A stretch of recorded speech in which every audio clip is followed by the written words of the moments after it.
Folks, Black Star Network is here. Hold no punches. I'm real revolutionary right now. Black power. Support this man, Black media. He makes sure that our stories are told.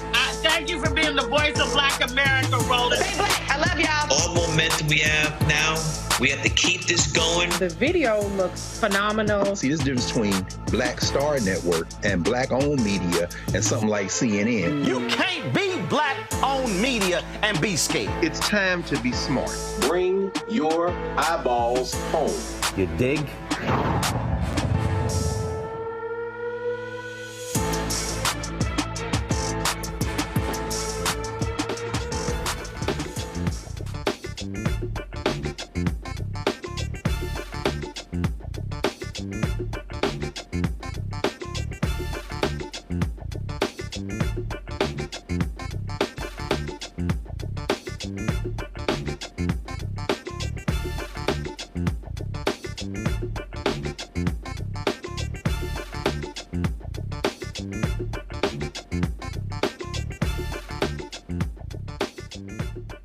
Today is Friday, September 6, 2024. Coming up on Roland Martin Unfiltered, streaming live on the Black Star Network. Republican state lawmakers in Louisiana have launched an investigation into the New Orleans district attorney over concerns he's abusing his power by making use of criminal justice reform policies intended to address prosecutorial and police misconduct. Orleans Parish DA Jason Williams be here to talk about it. Hundreds of Delaware voters have been told they're ineligible to vote after a clerical error. We'll talk to two activists about the Delaware Department of Elections admitting about 750 voters had incorrect party affiliations due to a DMV glitch.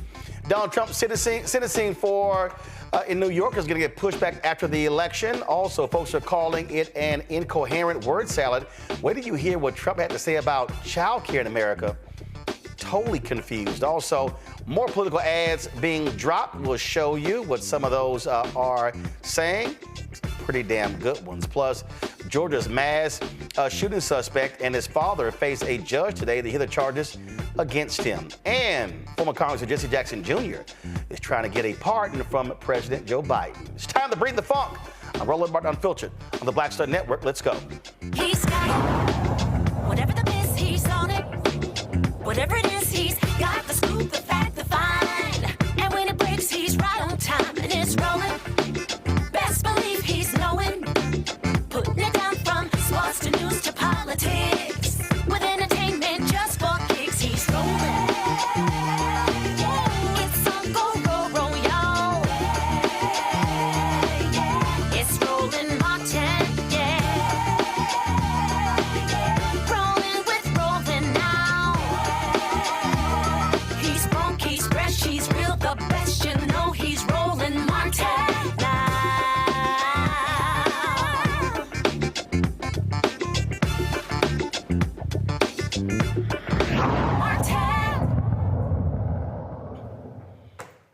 How many times have I told you when Republicans do something in one state, you see it popping up in another? That's what's happening in Louisiana, following what Ron DeSantis did in Florida by going after progressive district attorneys. That's what Louisiana Republicans are doing. Members of a Louisiana Senate committee have questioned Orleans Parish DA Jason Williams over the work of a civil rights division that Williams says helps restore trust in a long-troubled New Orleans justice system. Republican lawmakers criticized Williams over the motives and reasoning behind the moves by his office to back the release of many long-serving prisoners.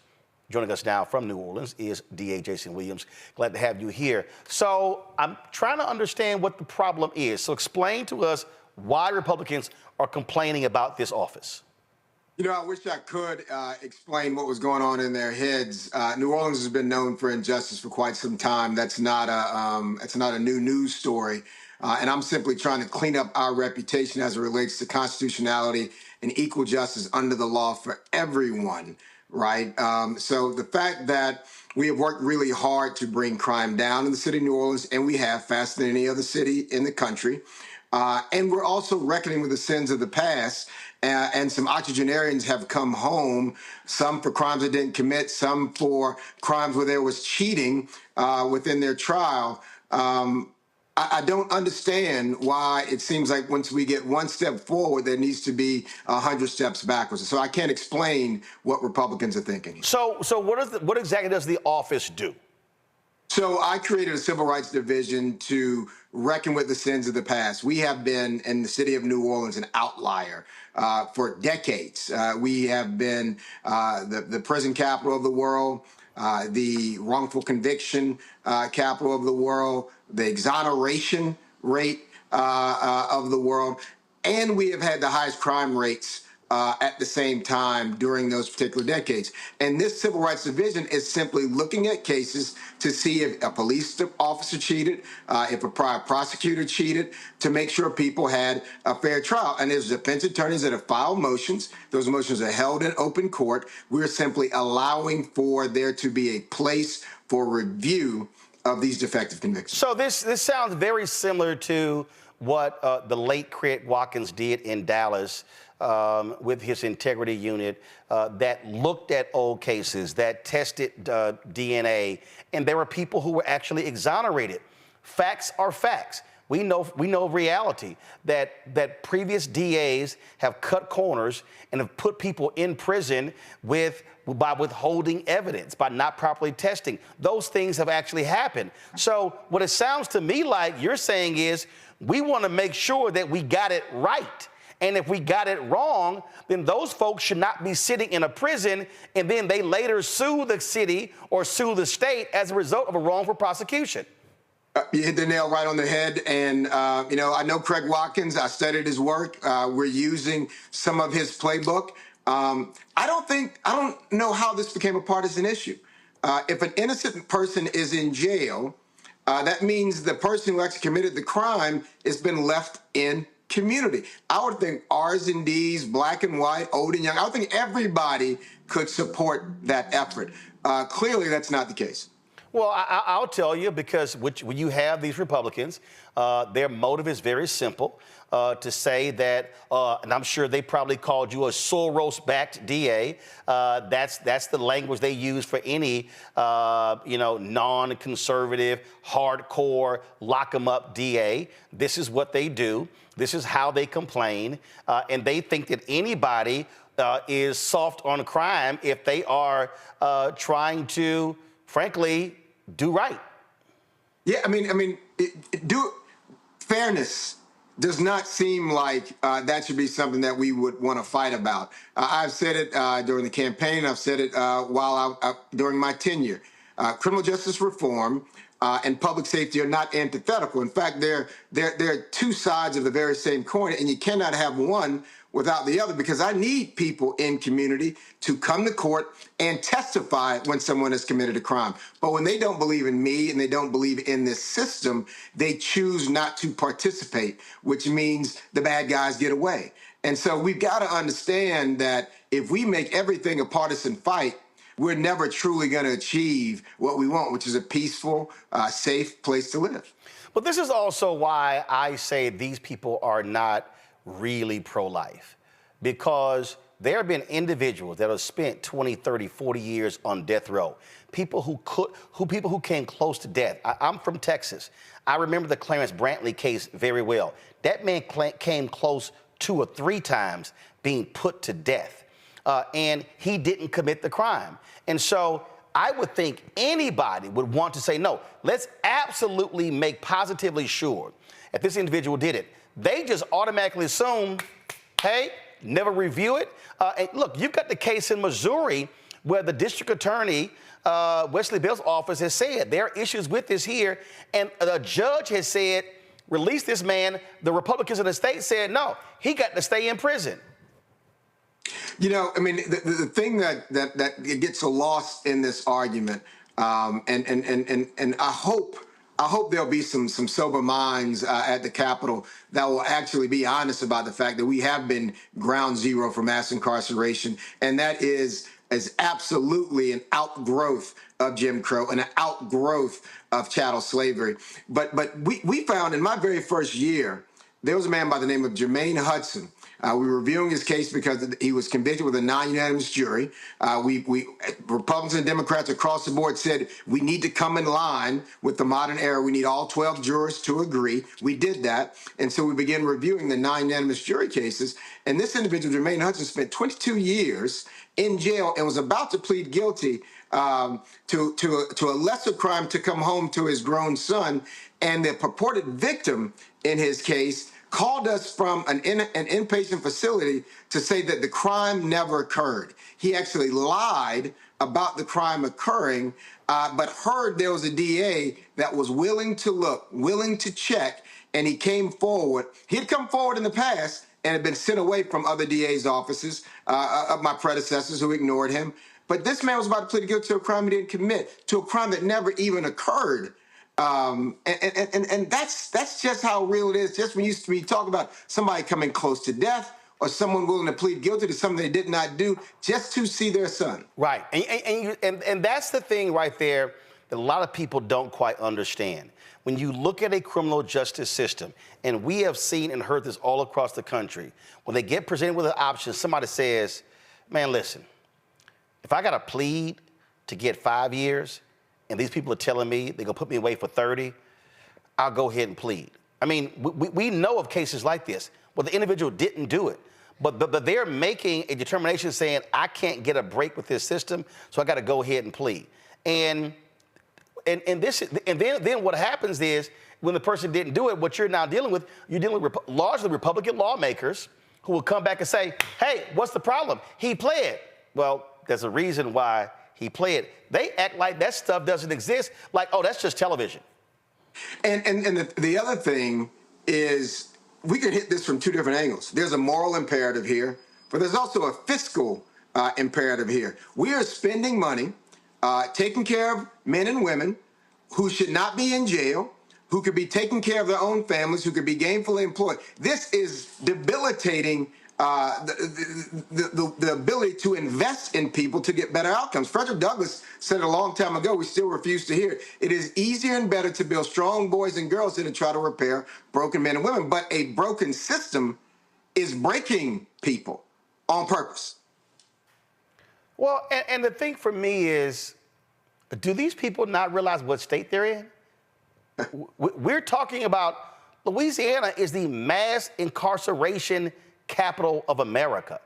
Which means the mass incarceration capital of the world. Yeah. Because America incarcerates more people than any other place. And so they also act like there haven't been people wrongfully prosecuted and imprisoned in Louisiana. You know, and the thing that they want to try to label someone who cares about fairness as being soft on crime. I might be one of the only DAs in the country that's actually in court trying murder cases because I'm a litigator. But they're ignoring the number of cases in which we're going after the most violent offenders because they want to play this sort of partisan politics. This whole this Dirty Harry sense of go ahead, punk, make my day, cut corners and go after the bad guy. That might be nice for Hollywood. Might be nice for a movie, but that's how innocent people go to jail. And that's how cities go bankrupt, paying off lawsuits when the truth comes out. Well, absolutely. And so I would hope that these folks, actually, and here's my last one. This is what I don't understand. Weren't you elected? By almost 60% of the vote, and I promised I would do this when I ran. So you were elected by the citizens of New Orleans. Correct. But you've got individuals who are not elected by the citizens of New Orleans trying to tell the duly elected representative in New Orleans how to do his job. Are you questioning how they do their job in other parts of Louisiana?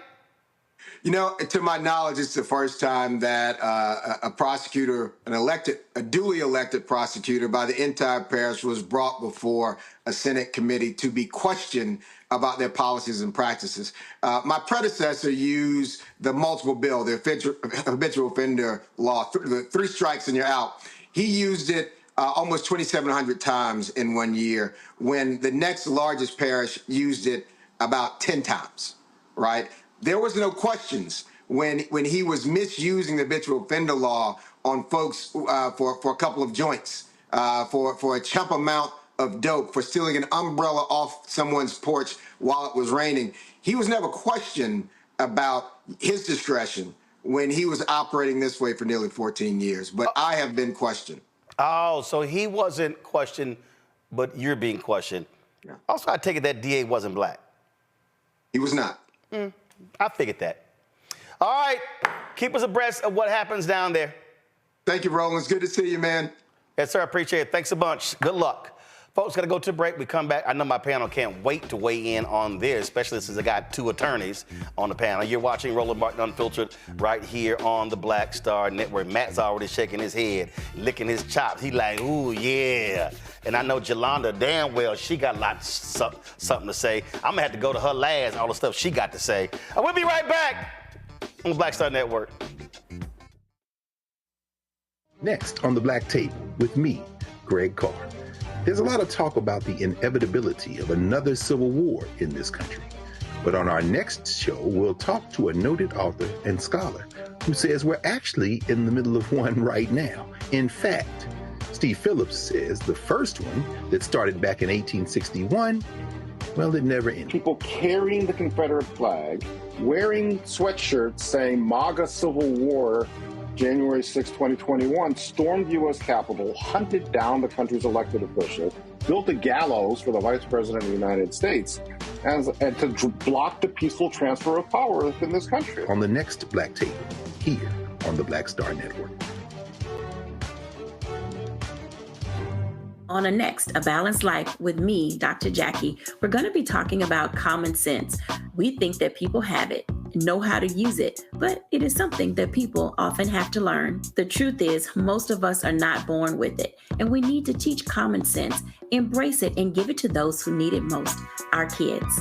So I always tell teachers to listen out to what conversations the students are having about what they're getting from social media, and then let's get ahead of it and have the appropriate conversations with them. On the next A Balanced Life with me, Dr. Jackie, here at Black Star Network.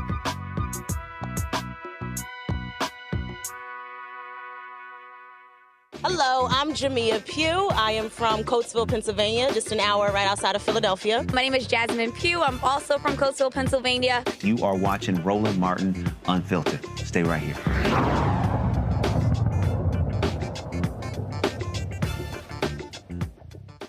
All right, folks, let's get into it with our panel. Matt Manning, civil rights attorney out of Corpus Christi, Texas. Jelana Jones, Texas State Representative, lawyer out of Houston, and Michael Imhotep, host, African History Network show out of Detroit. All right, Matt, you have been waiting to weigh in. Go. Well, look, I think you hit the nail on the head at the beginning. This is a part of the Republican playbook. And I'm glad you asked him about him being duly elected, because as I've said on the show many times, I represented our local DA for whom I had worked previously in actions to remove him. And all of this is political. None of it is really, truthful, obviously, and it's all ideological, but it's ideologically responsive. And I'm glad that he said that, nobody had a problem with this until the terms changed and soft on crime became synonymous with fairness. And I'm really glad that he said that, because at the same time that you see this, you see the intellectual dishonesty from primarily Republicans when they talk about the criminal justice system as it relates to Mr. Trump, right? So you can't talk out of both sides of your head. And what infuriates me about this is that this is what a DA's office should be doing. This is the task of the DA. In fact, in Texas, under the Code of Criminal Procedure, Article 2.01 says a district attorney's job is to seek justice. So this is an extension of that. If you are reviewing old cases and determining that prosecutors either cheated or outright lied, or there was some kind of malfeasance with the case. And I think that this becomes a big issue, because as much as people talk about wanting public safety and wanting to live in a safe community, when you disempower the DA's office to do the job that he or she is duly elected to do, then what you do is embolden their political opponents to decide to come at them and hamstring them whenever that's politically expedient. And we can't allow that as a society. Once you're elected, you're duly elected, you should be able to serve, particularly when one of the tasks that you have, the overriding task, is to seek justice. And here, the extension of that is to look at situations where experts, which is what Mr. Williams and the people in his office are, have determined that there was some impropriety that took place in the case, what should happen is a revisiting of that. So anyone who's opposed to this is intellectually dishonest, and it's about politics and nothing else.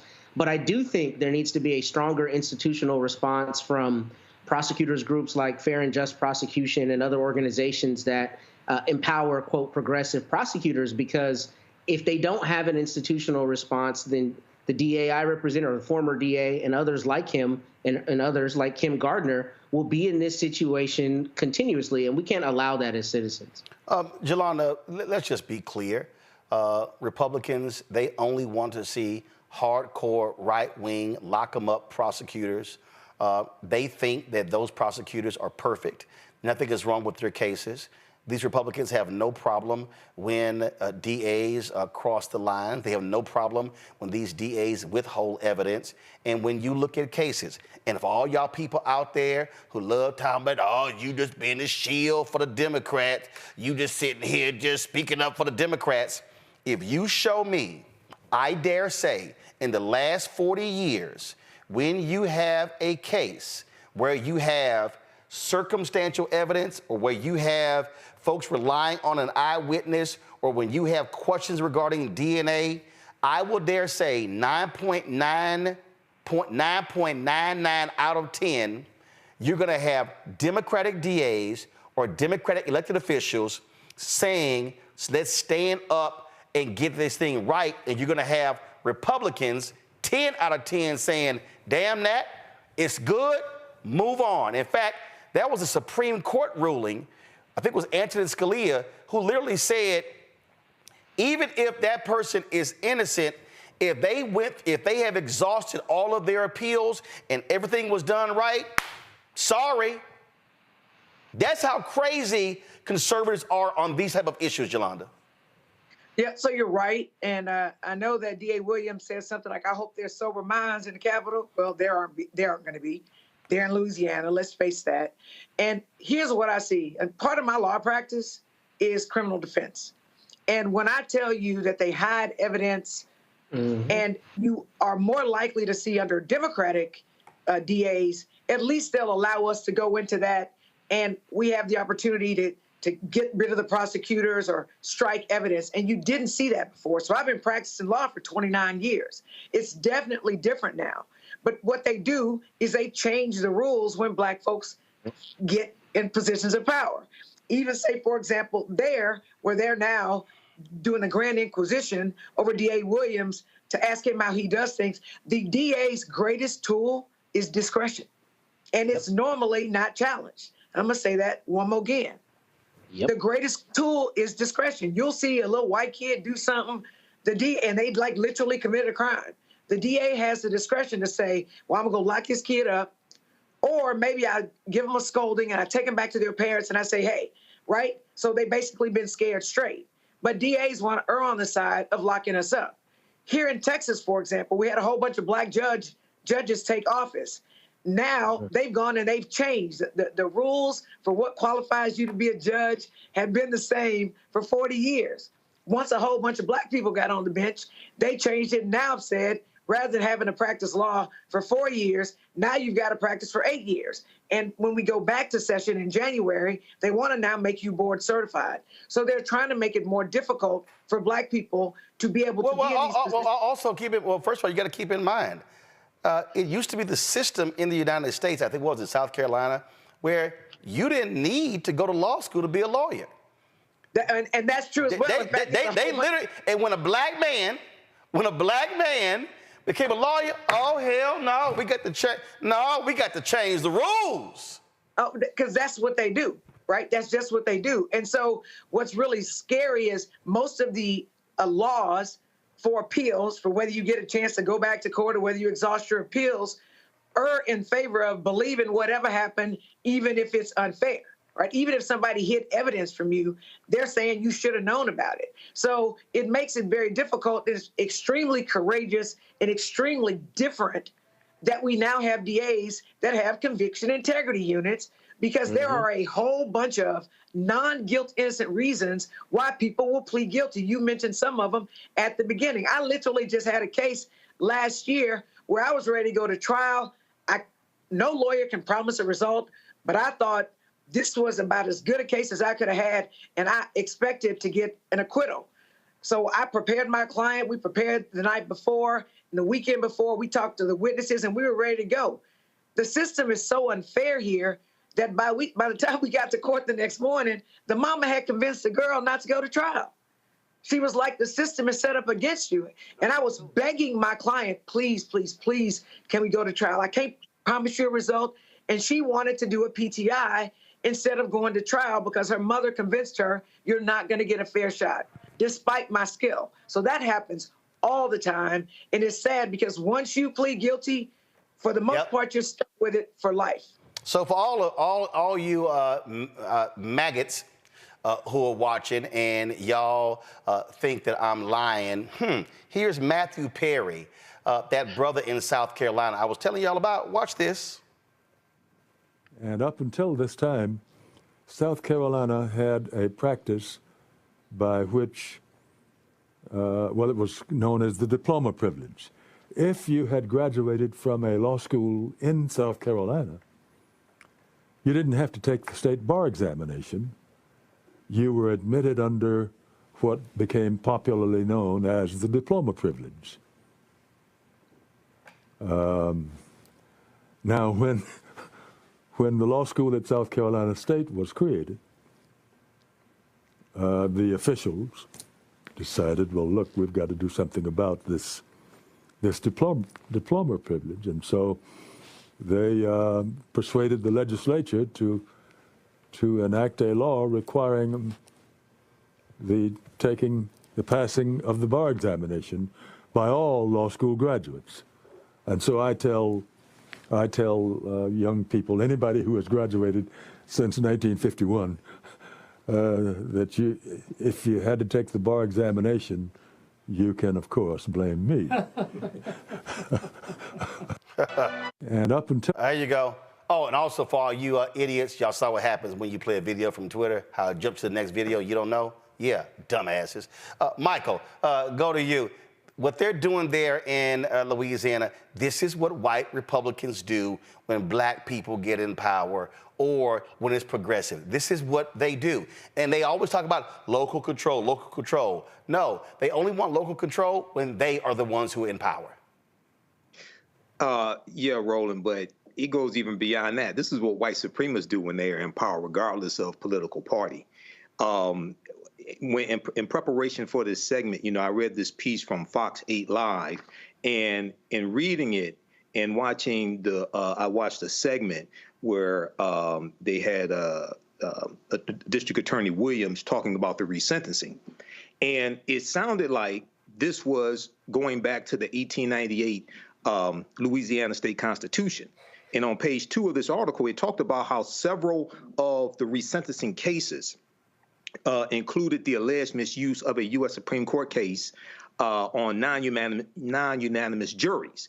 And I've talked about this on this show before because in 1898, Louisiana rewrote their state constitution, and they imposed a 9-3 non-unanimous jury for felony convictions, and that was designed to target African Americans, to nullify any African Americans on a jury. So if you got convicted of a felony and it was 9 white people who said you did it and 3 black people who said you didn't, you were guilty, okay? And when he talked about you have octogenarians, you have people in their 80s that have been unjustly imprisoned, things like this.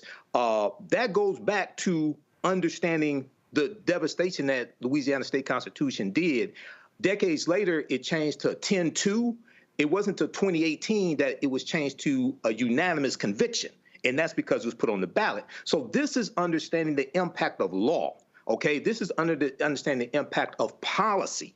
And the people who put this nonsense out here and say, oh, you're shilling for the Democrats, and I get that also, and I shut them down with facts and evidence because they don't understand history. They haven't read any of these state constitutions. They don't understand what happened after Reconstruction collapsed in 1877. We are dealing with the consequences of these state constitutions, and you still have these policies today. Everything they do to us, they use the law to do it, and then when they get caught breaking the law, they go hire an attorney at law to defend them in the court of law. So we must understand the law better than they understand the law, so we don't keep getting caught up in this system like that. Absolutely. Folks, hold tight 1 second. Got to go to a break. We come back. Dick Cheney endorses Vice President Kamala Harris after his daughter Liz Cheney endorsed her? Man, what the hell? And we got some new political ads for you as well. Y'all, lots to talk about. Don't forget to support the Roland Martin Unfiltered, the Black Star Network. Now, we are still having an issue with Cash App. Y'all, we dealing with it. I know, it's driving me crazy. It's absolutely driving me out of my mind in dealing with them. And so we're trying to get it rectified. And so we are, again, having the conversations with them. It is not, we haven't got it taken care of yet. So I want y'all to do this here. If you want to give via Cash App, again, we're trying to get this thing straight. So let me go ahead and show y'all this here. I'm only doing this for y'all because, again, we probably had about 50 or 60 people who have been trying to give. And so I'm trying to pull this thing up. Where is it? I'm going to give y'all an option. Give y'all an option. Give me 1 second. Okay, this didn't go through. I'm going to do it again. Let's see here. Let me try to send it right now. Hold on. Go ahead and pull it. Go ahead and pull up the how people can give. PayPal is, first of all, P.O. Box 57196, Washington, D.C. 20037-0196. Cash App is PayPal R Martin Unfiltered, Venmo is RM Unfiltered, Zelle, Roland at RolandSMartin.com, Roland at RolandMartinUnfiltered.com, and the backup, folks, the backup there, if you want to give. This is our backup, okay? We never give this out, but this is, so it's go to it. It's $ Uncle Roro Martin. That's the backup. That's the QR code right there as well. $ Uncle Roro Martin until Cash App gets it straight with our Roland Martin Unfiltered account. For some reason, it limits numbers of transactions. We don't know why. This is just all new. So you can give to us via Cash App right here, $ Uncle Roro Martin. And as y'all know, everybody who gives to us via Cash App, PayPal, Venmo, and Zelle during the show, I give y'all a shout out. And so y'all can go ahead and do that. And again, somebody in the chat said by mail. Yes, there are people who literally send us checks and emails, and it all cash is the same. All right, I'll be back in a moment.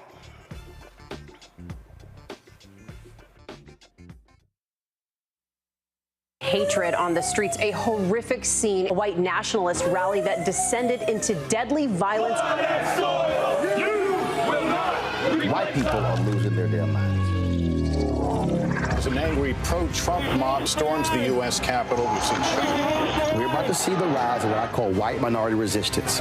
We have seen white folks in this country who simply cannot tolerate black folks voting. I think what we're seeing is the inevitable result of violent denial. This is part of American history. Every time that people of color have made progress, whether real or symbolic, there has been what Carol Anderson at Emory University calls white rage as a backlash. This is the rise of the Proud Boys and the Boogaloo Boys. America, there's going to be more of this. Here's all the Proud Boys, guys. This country is getting increasingly racist in its behaviors and its attitudes because of the fear of white people. The fear that they're taking our jobs, they're taking our resources, they're taking our women. This is white fear.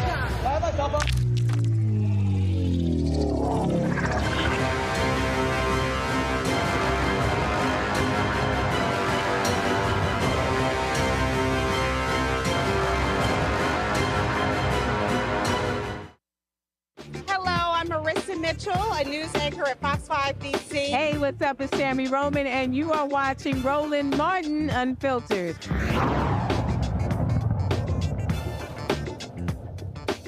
All right, y'all. The Delaware Department of Elections admitted that state officials put hundreds of voters who had registered in the past year through an automatic voter registration system into the wrong political party. The error impacted about 750 registered voters and has caused a surge of criticism, particularly in Wilmington, Delaware.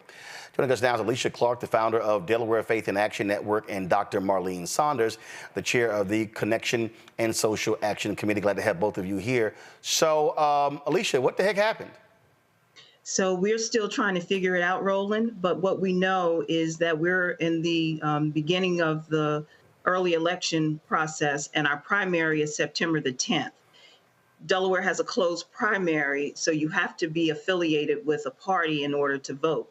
There are a number of individuals who have attempted to vote and have been turned away because their party affiliation was marked as unaffiliated. So it's causing a great deal of concern on our part. We're a relatively small state, and we know that turnout for primaries is often low anyway. So 750 people being unaffiliated and their parties not being correctly noted on their registration cards is a major problem here. We've been in contact with the ACLU, we've been in contact with the Department of Elections, and there's not a sense of urgency in terms of really addressing this that meets our satisfaction. So we're sort of, putting an action plan in place to try and connect with as many people as we can to troubleshoot, but there absolutely must be more accountability and action taken from the Department of Elections to fix this problem. How it started, Roland, is last year the DMV implemented this new voting program, which is a great idea for people to be able to register at the DMV when they're there for their license and other matters. But it's a complicated process, and if you don't identify when you're registering or take the next step to identify your party affiliation, it puts you on the rolls as unaffiliated, which then eliminates you from being able to vote in the primary. The other thing that we're finding out, and I'll let Dr. Saunders speak a little bit more to this because I'm upstate, she's downstate. The other thing we're finding out is in some instances, people were registered Democrats, but they're showing up on the rolls as unaffiliated. And in some instances, people were registered Democrats and they're showing up on the rolls as Republican. So there's a lot of inconsistencies here in terms of what's happening, and the Department of Elections has not been proactive. Marlene, at that particular point, again, what some people don't realize, look, I'm from Texas, and you can pick which primary you want to vote in, but when you've closed primaries, this is a big deal, and these votes can make the difference between somebody winning or losing in their primary. That is absolutely correct. And before I make another comment, I would be remiss if I just didn't clarify my title as chair of the Connection and Social Action Committee. That's part of Alpha Kappa Alpha Sorority Incorporated, of which I am a member. And I belong to the chapter in Georgetown, Delaware. So gotcha. I just need to say that. It's all good. We got you. Yeah. And I think the reason that this issue is so important is that while on the one hand, this automatic voter registration, is a good idea, when glitches occur and negate a person's status in terms of voting, it does diminish the capacity to vote, particularly in an area like Wilmington, Delaware, which is the area where Alicia has been concentrating, where the population is 53%, African American. So, we're trying to advocate for people to vote, and people are embracing that. But if glitches prevent you from voting, then, the opportunity to put certain people in office is contaminated. And look, you've got, so when were the primaries in Delaware? The early voting started in August 26th. It ends on Sunday. The actual primary is on Tuesday. Wow. So they still have it. So 750 some odd people, and y'all know is that number. Is it more, Alicia? Well, we don't know. We don't know. That's the number they're giving us. And what we have said is if you've been able to identify 750, then those individuals should be contacted directly so that they can come into the DMV or go to the Department of Elections and have this matter resolved. The way the Department of Elections has handled the matter is here's a number, call us if you have an issue. And that doesn't work because some people show up to the polls. They're told, here's the thing, Roland. Some people have shown up to the polls and they were told, oh, you're not registered, you're not affiliated with the party, so you cannot vote in the primary, come back in November. And we have verified these stories. Now, the other interesting matter here in Delaware, we have two candidates running for mayor of Wilmington. One is Miss Velda Jones Potter, who is a former state treasurer and city treasurer here who's running. And our governor, our current governor, is running for mayor of Wilmington. Now, the Department of Elections is under his purview in terms of where this responsibility lies to address this issue. We held a forum with him last night. I moderated it, Delaware Faith in Action, and this issue was brought up during that forum. At the time that we brought it up, he said that he would have his chief of staff look into it, but he could not touch it because of his running for office at the time. He was the lieutenant governor. He was our U.S. congressman. He is now our governor, and he's running for mayor in the city now. Well, listen, we see a lot of these things happen all around the country. It's really keep us abreast of what happens. Hopefully this gets fixed and folks will be able to cast their vote as best that they can.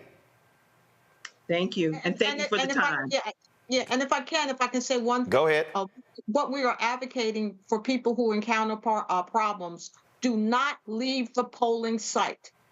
Do not leave until your problem is resolved, or you get an explanation as to why you're not able to vote on Tuesday.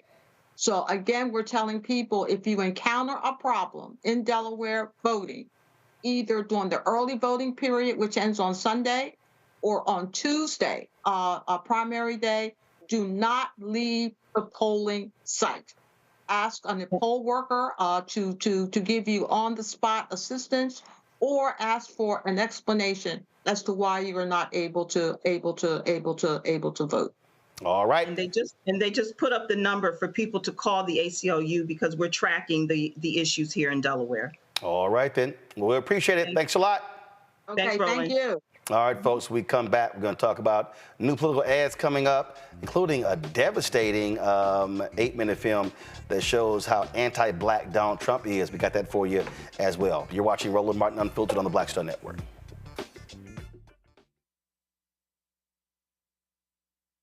On the next Get Wealthy with me, Deborah Owens, America's Wealth Coach, I'm sure you've seen all those commercials about reverse mortgage and how easy it is to get more money in your pocket.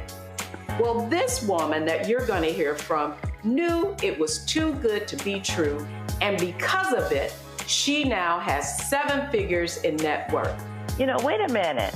This house is really valuable, and further, you can get money out of it to help you, and more importantly, you can keep your home. That's right here on Get Wealthy, only on Black Star Network.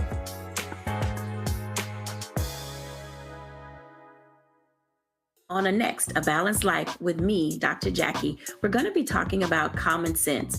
We think that people have it, know how to use it, but it is something that people often have to learn. The truth is, most of us are not born with it, and we need to teach common sense, embrace it, and give it to those who need it most, our kids. So I always tell teachers to listen out to what conversations the students are having about what they're getting from social media, and then let's get ahead of it and have the appropriate conversations with them. On a next, A Balanced Life with me, Dr. Jackie, here at Black Star Network.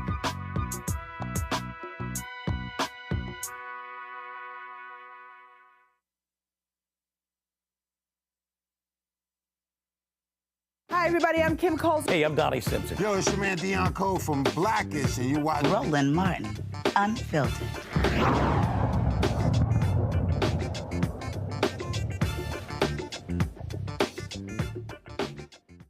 Well, folks, you can always count on some really good political ads at this time of the season. Lincoln Project, you know, those folks are damn good. Check out this new ad that they dropped. A second term for Donald Trump. What will it look like? Secretary of State Jared Kushner. Jared Kushner and Ivanka Kushner walk out of the White House and months later get $2 billion from the Saudis. Homeland Security Marjorie Taylor Greene. I think your fake eyelashes are messing up. Justice Department Alina Habba.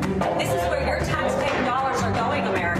FBI Director Jim Jordan. That's as radical as you can get. White House Press Secretary Laura Loomer. Trespassing Nancy Pelosi's private residence. Give me some money to fund my lawsuits. HHS Secretary Matt Gaetz. The House Ethics Committee has released a statement into a number of serious allegations, including sexual misconduct. Elon Musk for whatever he wants. Go yourself. No wonder Trump says, you don't have to vote again. We'll have it fixed so good you're not going to have to vote. Well, I say no lies told on that one. I came across this video. If y'all want to, if you want to see a video that lays out how anti-black Donald Trump is, watch this.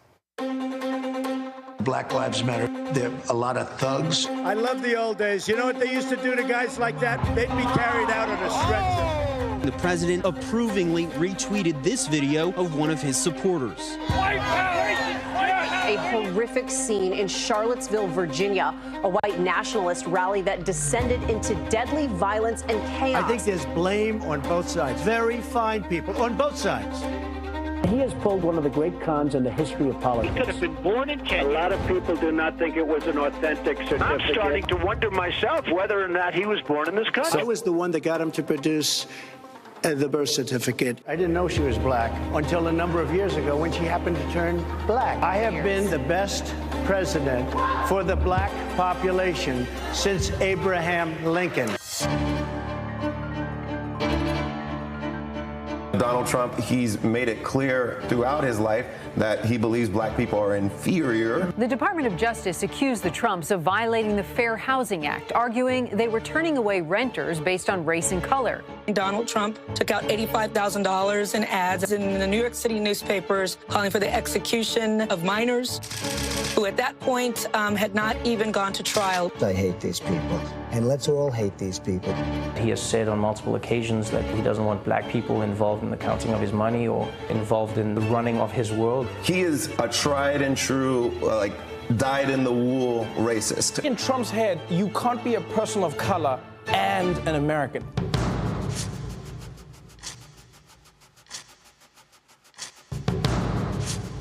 I would do stop and frisk. A violent confrontation on a New York City street that ends with one man, a black man, dead. He just took me out the car, searched the car, asked where are the guns, where are the weapons and the drugs. This is my license. I'm a pharmacist, right? But I get stopped all the time. And because of that, I have to show this. Stop and frisk. Very simple. You stop them and you frisk them. President Trump plans to sign an executive order that will reverse an Obama-era policy which currently restricts local police from getting military-style guns and equipment. Hands up, don't shoot! Hands up! Go!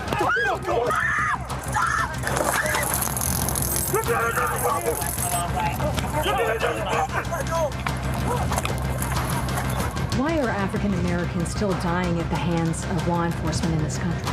And so are white people. So are white people. What a terrible question to ask.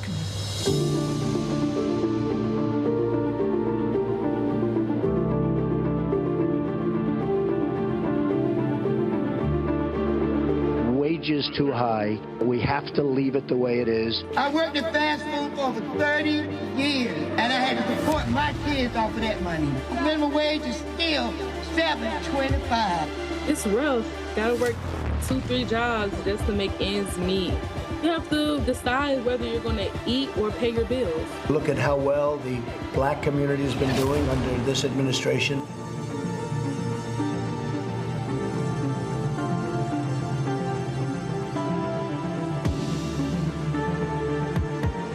Efforts efforts to save small business from the impacts of the pandemic have largely missed Black-owned companies. When I applied for the PPP, we didn't get any help. The big companies, they didn't have to wait. They got their money. They started spending it immediately. People like me were still waiting. Great for small businesses, great for the workers. The Trump administration has done more to shape the courts in just one term than any other president in recent history. Trump has confirmed 203 federal judges, and of that number, 8 have been black. Trump judges have suspended affirmative action programs like the Fearless Funds grant for black women in tech, ruled against plaintiffs in housing discrimination cases, supported racially gerrymandered voting maps, blocked the EPA from enforcing environmental justice regulations, leaving communities like Cancer Alley in Louisiana without any protections. Cancer Alley, the stakeholders are 92% black. It's black people who are suffering the brunt of all the ill effects of this petrochemical industry. We don't benefit anything from it. We are the sacrifice zone.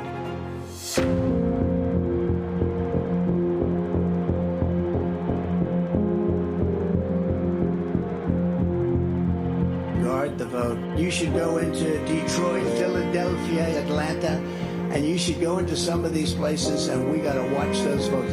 Donald Trump said there was rampant fraud. He didn't say it was happening everywhere. He said it's happening in Detroit, Philadelphia, Milwaukee, Fulton County, Georgia, Maricopa County, Arizona, Harris County, Texas, large urban centers with large populations of color. The thing that rhetoric is being used to justify are racially discriminatory voting policies, policies that make it harder for voters of color to vote.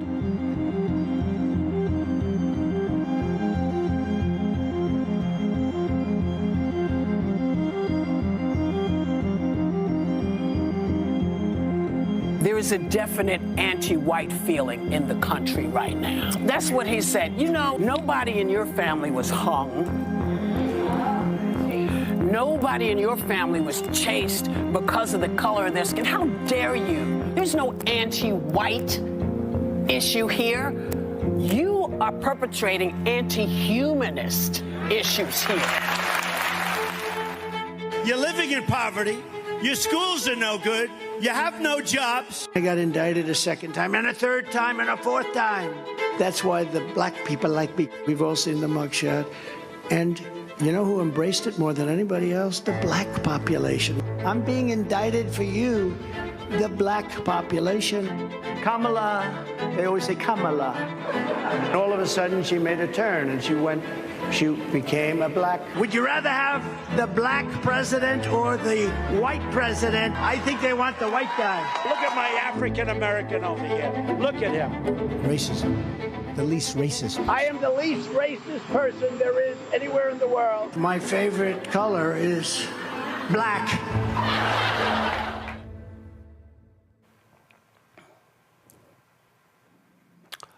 That was pretty damn good, Yolanda. You know, I'm real irritated right now. I'm real irritated. I'm choosing my words carefully. The thing that I don't understand is why anybody black could support this man. Literally every negative attribute that anybody has, he gives to us. He literally says that we like him because we appreciate that he was charged with a crime like us. Mm-hmm. As a person who's never been in trouble with the law and who tries to get black folks out of the claws of an unfair, unjust criminal justice system, I'm offended. He targets, and I didn't find it coincidental at all, that he targeted black cities in the majority of the swing states because he wants to try to steal this election any way that he can by sowing distrust and mistrust in the system. And he just says things and people, or his sycophants, just believe him, which terrifies me. And that's why I know that we as black people have got to take it real personal that he's coming for us. And let me be clear. I'm tired of people saying he's targeting people of color. The people of color that get the most negatively affected is us, black people. And we as black people have to own our blackness, and we have to own the fight against us And we have to stop, at least in this instance, from trying to bring everybody along, because everybody's fighting for themselves. And we need to fight for us, because we cannot take care of other people before we take care of ourselves. And we have got to stop this man. And that's why we need to elect Kamala Harris as president of the United States, because a Justice Department under her can go after all of these unfair laws that they're enacting in these states that are violating the Constitution. That's what people don't understand. You showed all the Republican judges that have literally undid our civil rights gains. Right. And we need to have a president who is going to put people on the bench who can undo that. Because the one thing I've not seen in all the time that I've been practicing law, which next year will be 30 years, normally there was established law, and the judges respected that. These Trump judges don't give a freaking you know what, and they will undo it, and they're taking us back. So this is serious. This is a serious matter. Michael, the thing here is when we talk about, why these videos are important, because, again, social media has totally changed. Not all, everything can be done in 30 and 60 seconds. And so that video there was about a 7-minute video. Y'all get me the name of the group that did it so I can pull them up. That's important because it puts it all in one place how anti-black this man is. And when you got these black maggots running around touting Trump and lying about what he's done for black people, that stuff is important. Absolutely, and the black maggots are what one of my teachers, Dr. Leonard Jeffries, would refer to as a PWAK. That's a professional white ass kisser, because that's exactly what they are. Now, the good thing about this video, more importantly than what Trump said, is the policies he actually put in place. I've talked about it here on this show before. September 2020, Donald Trump did an executive order when he was president that banned the use of critical race theory in training for federal employees.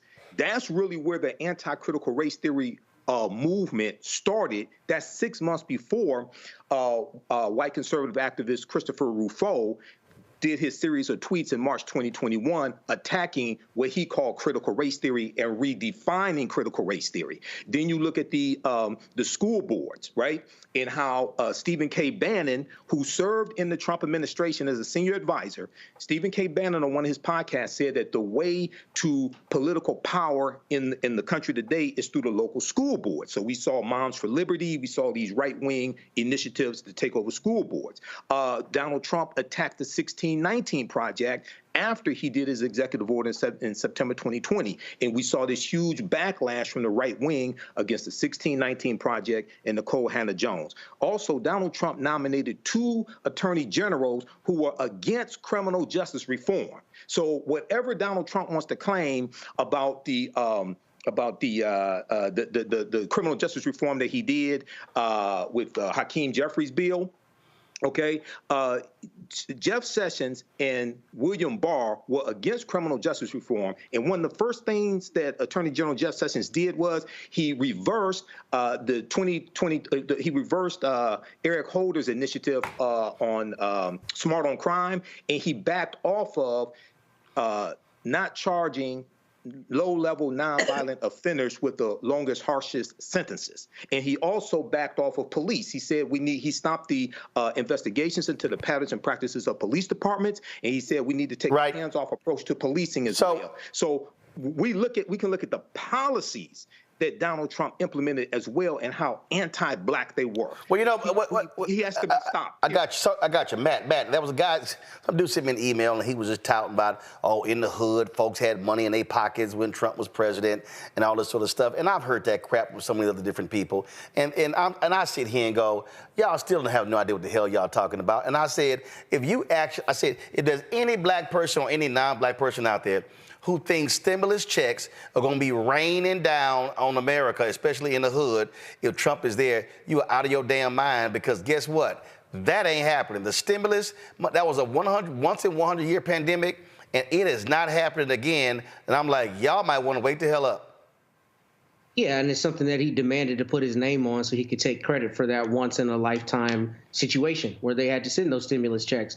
But look, here's the reality. I think Jolanda hit the nail on the head. He uses us as the vehicle to get all of his hate out and talking about any negative attribute. I mean, that's what I think is so powerful about that video. The fact that you see all those things strung together. So anybody who's trying to defend Mr. Trump and his virulent racism against black people cannot get out of the fact that there's not one-offs. And this started back when the exonerated 5 were coming up for trial. I mean, if you take out a full-page ad in the New York Times calling for the death penalty of teenagers, I mean, you're per se hateful. And that has persisted throughout his life and in his service or alleged service to the country. So it's obvious that, you know, he hates black people, and that's very clear in so many things that he says and that he does. And just the idea that we have allowed a lot of this to be normalized from him, and we continue talking about it rather than just calling him out and saying you are a straight up racist, as we have, is so problematic to me in the way that it's just become such a part of what we allow in politics in a way that it would not have been allowed even 15, 20 years ago for somebody to say the incendiary things that he said. As a matter of fact, if you saw in that video, he said he doesn't want his money counted by a black person. He wants his money counted by a short person who wears yarmulkes.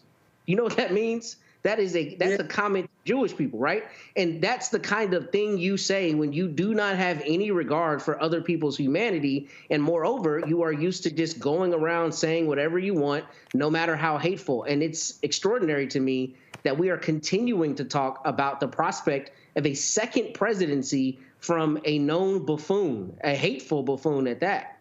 The fact that there is a large contingent of this country who is considering voting for him is not only scary to put him back in office, but it's scary because there are people walking around espousing the exact ideology that he does who don't say it as loud and with their chest like he does. And that is what makes this so dangerous. Right. We've seen that in this country. He has fomented a lot of that latent, you know, anti-black, anti-anything other than white sentiment that people have had, and he's brought it to the forefront, and that's why a lot of people have supported him, because he's so openly racist, and he gives them license to be the same. So the other day, former Congresswoman Liz Cheney announced she was going to be, of course, endorsing Vice President Kamala Harris. Now her daddy is doing the same. Yeah, hardcore Republican conservative Dick Cheney issued this statement. He said, in our nation's 248-year history, there's never been an individual who is a greater threat to our republic than Donald Trump.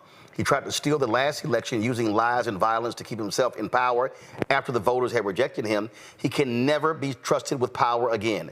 As citizens, we each have a duty to put country above partisanship to defend our Constitution. That is why I will be casting my vote for Vice President Kamala Harris. Now, keep in mind, when his daughter was running for re-election, Donald Trump was hardcore against her. And Dick Cheney dropped this ad, which is very similar to what we just read. Watch this. In our nation's 246-year history, there has never been an individual who is a greater threat to our republic than Donald Trump. He tried to steal the last election using lies and violence to keep himself in power after the voters had rejected him. He is a coward. A real man wouldn't lie to his supporters. He lost his election, and he lost big. I know it, he knows it, and deep down, I think most Republicans know it. Lynn and I are so proud of Liz for standing up for the truth, doing what's right, honoring her oath to the Constitution, when so many in our party are too scared to do so. Liz is fearless. She never backs down from a fight. There is nothing more important she will ever do than lead the effort to make sure Donald Trump is never again near the Oval Office. And she will succeed. I am Dick Cheney. I proudly voted for my daughter. I hope you will too. I'm Liz Cheney, and I approve this message. Now, that ad dropped there. And listen, this has been one of my biggest criticisms with a lot of these Republicans. They don't care about morals, values, principles, or ethics. Michael, they care about power. I was playing golf the other day, white guy, maybe in the 50s and 60s, politics came up. He said, well, you're not likely on different sides. First of all, I don't know how in the hell, I guess he just assumed I was voting for Vice President Kamala Harris. But okay, guess what? I damn sure am. Then he goes, well, yeah, Trump, he goes, I'm voting for the policies, not the man. The man is just horrible. And I'm looking at him going, I said, yeah, he is horrible. He is very despicable. But that's what they do. And so you see right there with Dick Cheney. Again, this man's nickname was Darth Vader by the left. This man, hardcore Republican, and he understands you cannot let that man anywhere near the Oval Office. But these Republicans, they don't care. They want to be in power. And this is why I keep telling people we can't play games. We can't assume. We got to sit here and understand. You got to run through the tape and completely eviscerate this man and the MAGAs that support him at the ballot box. Absolutely. And 2 quick points. Number one, the guy that you were talking about, when somebody says they support his policies, not the man, my question to them would be, well, what's the policy? What policies do you support? Because his policies overwhelmingly are negative and harmful to America. And if he thinks that Trump's policies will be good for the economy, his tariffs are going to cause a recession. Okay, and there's been analysis on that from Moody's as well as Penn Wharton. But also today, a group of 88 high-profile current and former business executives issued a joint letter endorsing Vice President Kamala Harris, and they're saying that her policies will be better for the economy. We just saw in that video in the ad, Dick Cheney talked about how Donald Trump lost the election, and he knows he lost the election. Well, Trump just admitted this week in the podcast on Tuesday that he lost the election in 2020, and he said he lost it by a whisker, quote unquote, by a whisker. Now, white supremacist Nick Fuentes is asking, well, quote, so why did we stop the steal? Why did anyone go to January 6th? Why did anyone go to jail? So it's like now you got white supremacists, at least one, Nick Fuentes, questioning, well, wait a second, what do we do all that for? Why these people all get arrested if you knew that you lost the election? This is going to blow up in his face.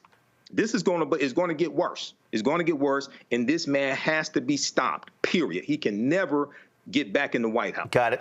Matt? I don't really have too much to add beyond, he can't be back in the White House. And if you have Dick Cheney saying that, there's a real existential threat. It's clear. There's been so many sound bites and so many things. I don't need to run over all of them. But I'll tell you the one that has really stuck in my craw, if you will, is the one about you do not need to vote again. We're going to fix it so you don't need to vote again. Those are the things that I have been expecting, that I expect from another Trump term, that he is really going to try to be dictatorial. And I think one of the first things they're going to do is try to repeal the constitutional amendment that limits somebody to serving 2 years as the president. And I don't think any of those things are histrionics or far-fetched. I think the more you say those kinds of things and you normalize that and you cozy yourself up to dictators, I think we as Americans will see somebody who will be a full-on dictator if he's reelected. Yolanda? And so I agree. You hit the nail on the head. You actually took a lot of the points that I was going to say, but I'm going to go back and I'm going to say this. So first of all, the beautiful thing about Donald Trump is he's so arrogant, he tells us what the hell he going to do. Right? Mm-hmm. So he didn't tell us. He didn't tell us we ain't gonna have to vote no more. That means he's going to steal elections, or he's just not gonna have them. He's literally put people on the Supreme Court who are going to rubber stamp all of his ideologies. So everything that we think the Constitution stands for, and all the things that we fought to have the Constitution protect us from, we're no longer gonna have. It's gonna be appealed all the way up to the Supreme Court. And the Supreme Court is going to undo settled law. And they're going to create the Constitution that allows racist white people to stay in power. That is what they're going to do. It's going to be open season on shooting us. So the little progress we made, where some police officers are actually held accountable for shooting and killing us when we caught them on tape and they lied and we were unarmed, all that stuff is going to go away. It's going to go back to the time with Emmett Till and before that. Y'all think I'm playing? Keep on and don't vote. This election matters. We're not going to have access to housing. They're going to be redlining crazily. The Justice Department will not be going in and having the power to protect us because the Supreme Court is going to undo what they say if he's president. Got it. They are literally going to destroy public education where we cannot get jobs, we cannot move forward, and that is how it's going to be. So 1 second. So, talking to the Economic Club of New York the other day, y'all, if y'all want to see how stupid this man is, just watch this here. The question dealt with the issue of childcare. Roll it. If you win in November, can you commit to prioritizing legislation to make childcare affordable? And if so, what specific piece of legislation will you advance? Well, I would do that, and we're sitting down. You know, I was somebody, we had Senator Marco Rubio, and my daughter Ivanka was so impactful on that issue. It's a very important issue. But I think when you talk about the kind of numbers that I'm talking about, that, because look, childcare is childcare. There's something, you have to have it. In this country, you have to have it. But when you talk about those numbers compared to the kind of numbers that I'm talking about by taxing foreign nations at levels that they're not used to, but they'll get used to it very quickly. And it's not going to stop them from doing business with us, but they'll have a very substantial tax when they send product into our country. Those numbers are so much bigger than any numbers that we're talking about, including childcare, that it's going to take care. We're going to have, I look forward to having no deficits within a fairly short period of time, coupled with the reductions that I told you about on waste and fraud and all of the other things that are going on in our country. Because I have to stay with childcare. I want to stay with childcare, but those numbers are small relative to the kind of economic numbers that I'm talking about, including growth, but growth also headed up by what the plan is that I just told you about. We're going to be taking in trillions of dollars, and as much as child care is talked about as being expensive, it's relatively speaking not very expensive compared to the kind of numbers we'll be taking in. We're going to make this into an incredible country that can afford to take care of its people, and then we'll worry about the rest of the world. Let's help other people, but we're going to take care of our country first. This is about America first. It's about make America great again. We have to do it because right now we're a failing nation. So we'll take care of it. Thank you. Very good question. Thank you. Did he answer the question? I had somebody who gave to the show the other day, and they said, Roland, could you please stop cussing? And I've severely limited when I cuss. Reese has it. But what the fuck was he talking about? And what the fuck were these people there clapping for? They literally, what? Because he said, make America great again? He gave the most bullshit answer to child care. Didn't even answer the question, I got tariffs and we're going to make lots of money and we're going to, we're tired of paying for stuff. And for 23 days, the media shitted on Joe Biden, talking about his answers, how old he was, and he was confused, and every day, Democrats, he got to get out of the race. This dumbass stood there and said some of the dumbest shit I have ever heard. And if y'all think it's just his dumbass, listen to his dumbass running mate, J.D. Vance. It's such an important question, Charlie. And I think one of the things that we can do is make it easier for family models to choose, or for families to choose whatever model they want, right? So one of the ways that you might be able to relieve a little bit of pressure on people who are paying so much for daycare is make it so that maybe like grandma or grandpa wants to help out a little bit more, or maybe there's an aunt or uncle that wants to help out a little bit more. If that happens, you relieve some of the pressure on all the resources that we're spending in daycare.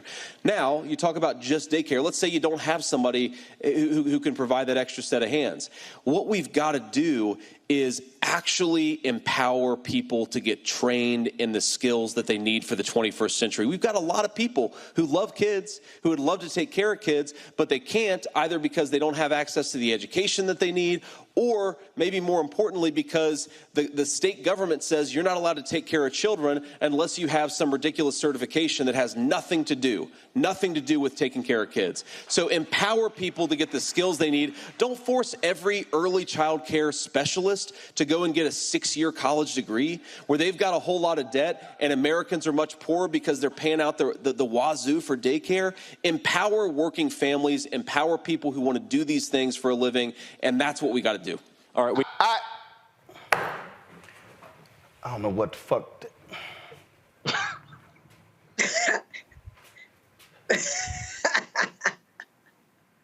I hope all y'all who think about voting for these dumbasses just heard two of the dumbest responses ever.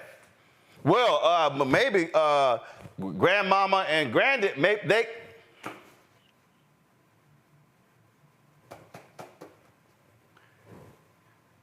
And some of y'all actually have the audacity to question Vice President Kamala Harris and Minnesota Governor Tim Walz when they say stuff. And this is the Republican ticket. And some of y'all literally think these two absolute ignorant dumbasses are worthy of being in the White House. And the thing that gets me is neither one of them, they probably ain't never had to pay for child care. They don't even know what the hell child care is if it doesn't involve nannies and au pairs and stuff like that. And it just, and see, Matt, this what really pisses me off. What really pisses me off are these punk-ass media outlets like the New York Times who wrote a story as if Trump gave a credible answer to the question when the woman who asked the question went on an outlet and she said that was a bullshit-ass answer. But what they're doing, again, they're framing it as, oh, Joe Biden was crazy. He was comatose. He was damn near having Parkinson's. He has dementia, Alzheimer's, and they position like this dumbass is a genius. But Roland. No, Jolanda. Matt. No, I'll yield to Jolanda. Go ahead, please. No, hold on, no. I'm going to you for a reason, because I got a question for Jolanda that's separate. Matt, go. Y'all, I got that. I know what I'm doing. Go. Yes, sir, you're right. I don't think you're wrong. I think the media has perpetuated a lot of that. And I think he didn't say anything. And frankly, like you said, that was one of the issues that we even discussed on the show, just the fact that there was an imbalance in the coverage of that and an imbalance in the extent to which they were calling into question the candidates' mental faculties, right? With Joe Biden after the debate, that's all you heard about in the 24-hour news cycle for weeks. And Mr. Trump has continued to say things like this that make literally no sense. I mean, he sounds like one of my sons trying to stay up when I tell him to go to sleep, just saying anything. But how about this? How about that? Right? When, it's just incomprehensible. And he's not saying anything at all from a policy standpoint. And when you look at J.D. Vance, what Vance did specifically in his answer is he found a way to come in with that same anti-government rhetoric that they say, don't hamper people's ability to be free. He didn't say anything that made any sense, but all he said was, don't require a license and let people be more involved. And that's stupid because especially as it comes to kids, we want people to be better qualified when they're taking care of our children. So that's one, not a policy that talks about easing the burden for families. And two, all it does is invoke the anti-government rhetoric that they play on. That's why it's about sound bites and about clever little turns of phrase more so than it is deep policy. So people who are behind this are behind these archetypes. They're not behind real policy, and they're definitely not behind real leadership. So this is what's, again, just so we know who we're dealing with here, Jolanda. 2017, Wall Street Journal does an article, they're interviewing this fool. And so Donald Trump was describing an on-site daycare at one of his companies. Go to my iPad. So, you know, it's not expensive for a company to do it. You need one person or two people, you need some blocks, and you need some swings and some toys.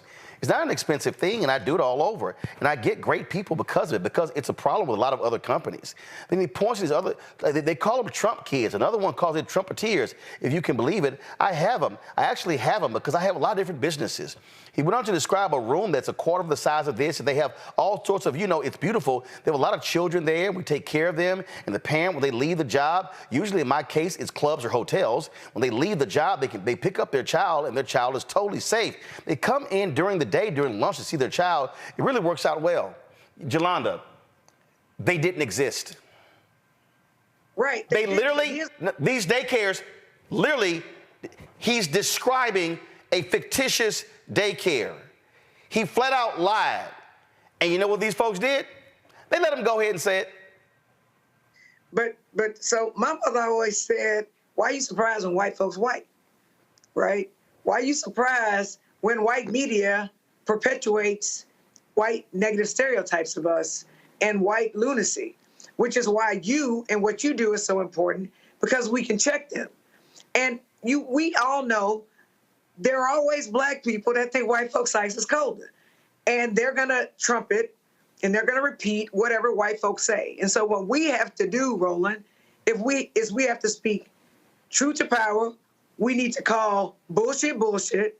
We need to call a spade, and we need to point out this idiocy. With J.D. Vance, they asked him about childcare and how that they could afford, how they could make it more affordable for us, or for people with kids. And he literally didn't talk about how any certification or anything would translate into a parent actually having to pay less for their kids. So nothing they said made sense.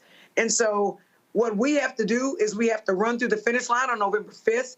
We have to point this out, but we have to explain to people, and you've said this all the time, Roland, that one of these people are going to win. I'm going to say it again. One of them is going to win, so we can't stay home, and we've got to point out how racist and how anti-black he is. And I think for black people, we've got to talk about how anti-black he is, because there will be some people who will resonate with that. That's what we've got to do. That's what I'm going to do. And I'm not surprised when white folks white. I've been black all my life. And the one thing that we are created to do is overcome shit. We've overcome slavery, we've overcome Jim Crow, and we go overcome this because we know how to push through. And that's what we need to remember, and we need to keep our eye on the prize, and we need to make sure we speak truth to power. We need to call his shit, and we need to get her elected. And then a lot of our problems will be better able to be dealt with. So the thing here, go to my iPad. Michael, this is an Associated Press story. They said, again, the Wall Street Journal just ran as gospel. But again, Rupert Murdoch owns them, so they're not checking a damn thing. So the two programs Trump cited, Trump Kids and Trumpeteers, are programs catering to patrons of Trump's hotels and golf club. They are not for Trump's employees, according to staff at Trump's hotels and clubs across the country. He's a liar. Housekeeper at Trump International Las Vegas. No, there's no child care. He's a liar. He's a flat-out liar. Something happened to Michael's signal, but that's what it is. Folks, that's what we're dealing with. We're dealing with a massive liar. And you got people who support this massive liar, and that's what they constantly do. They support liars. I'm going to go to a break. When we come back, more about Roland Unfiltered on Black Star Network. Hey, support the work that we do. Join our Bring the Funk fan club. The goal is to get 20,000 of our fans contributing on average $50 each, $4.19 a month, 13 cents a day. You can support us via various methods. Send your check and money order to P.O. Box 57196, Washington, D.C. 20037-0196. Cash App. $RM Unfiltered. I'm sorry. Don't do that Cash App yet. PayPal's R Martin Unfiltered. Venmo's RM Unfiltered. Zelle, Roland at RolandSMartin.com. Roland at RolandMartinUnfiltered.com. We're still sorting out issues with that Cash App. So send to this one, Uncle Roro Martin. You see the QR code right here on the screen. Come on, switch. Thank you. QR code right here. Again, Uncle Roro Martin, and then that is the QR code. We'll use that one. Let me give a shout out here. Give me 1 second. Let's see here. Emery Trotter, Yoreen Belizaire, Peter Fullstack, Lewis Bridges, Tanya Welch, Daryl Teague, Tedrick Rhodes, Mr. Wonderful, Anastasia Paget. Thank you, all of you, for supporting the show. I'll be back in a moment.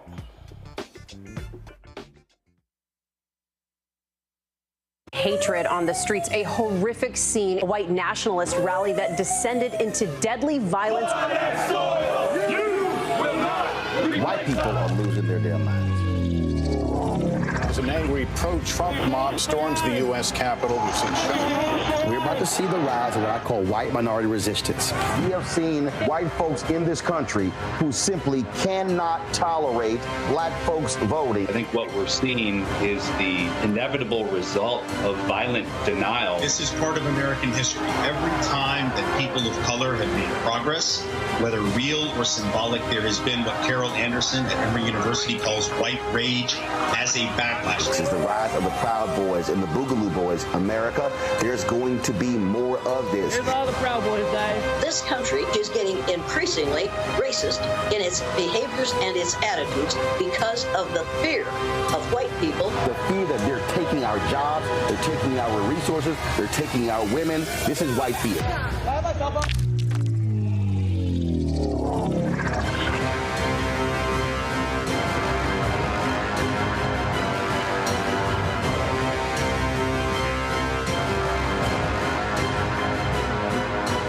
What's good, y'all? This is Doug E. Fresh, and you're watching my brother Roland Martin Unfiltered as we go a little something like this. Hit it. It's real.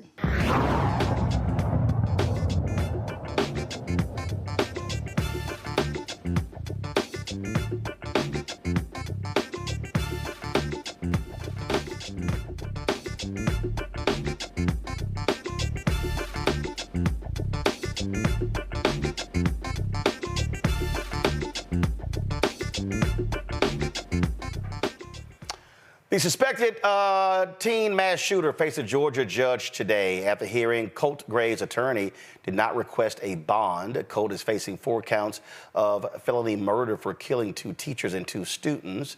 Richard Aspinwall, Christina Ermey, and 14-year-olds Mason Schermerhorn and Christian Angelo.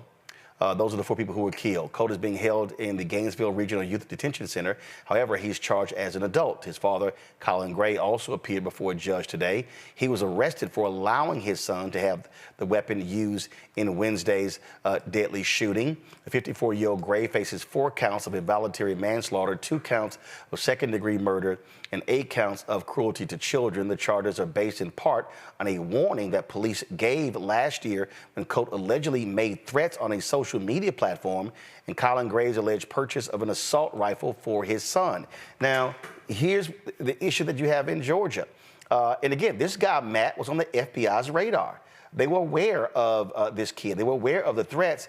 And the problem is, Governor Brian Kemp and Republicans, you don't have any way to keep a gun out of a kid like this hand. They're sitting here trying to fight fake voter fraud and don't want to deal with kids like this who still can access weapons. Or in Texas, you just make it easier to have a weapon and to carry a weapon and to go out and be Rambo if you want to be Rambo. You know, I was hoping we would talk about this case today because, like Jolanda, I've done a lot of criminal defense. I think it is the quintessential lawyering. I've said that on this show before. And I'm really worried about what this means for going forward with parents in this situation. It's a tough thing because obviously we want somebody to be held accountable. Somebody should be held accountable.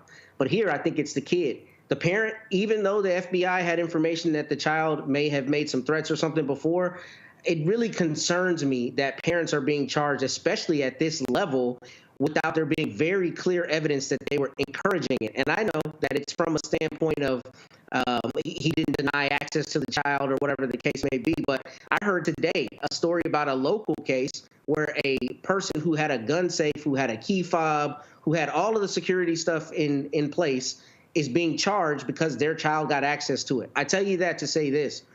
Like we were talking about in the earlier case, when it comes to the criminal justice system, one of the biggest points of leverage that they have is the prospect of charges in trial.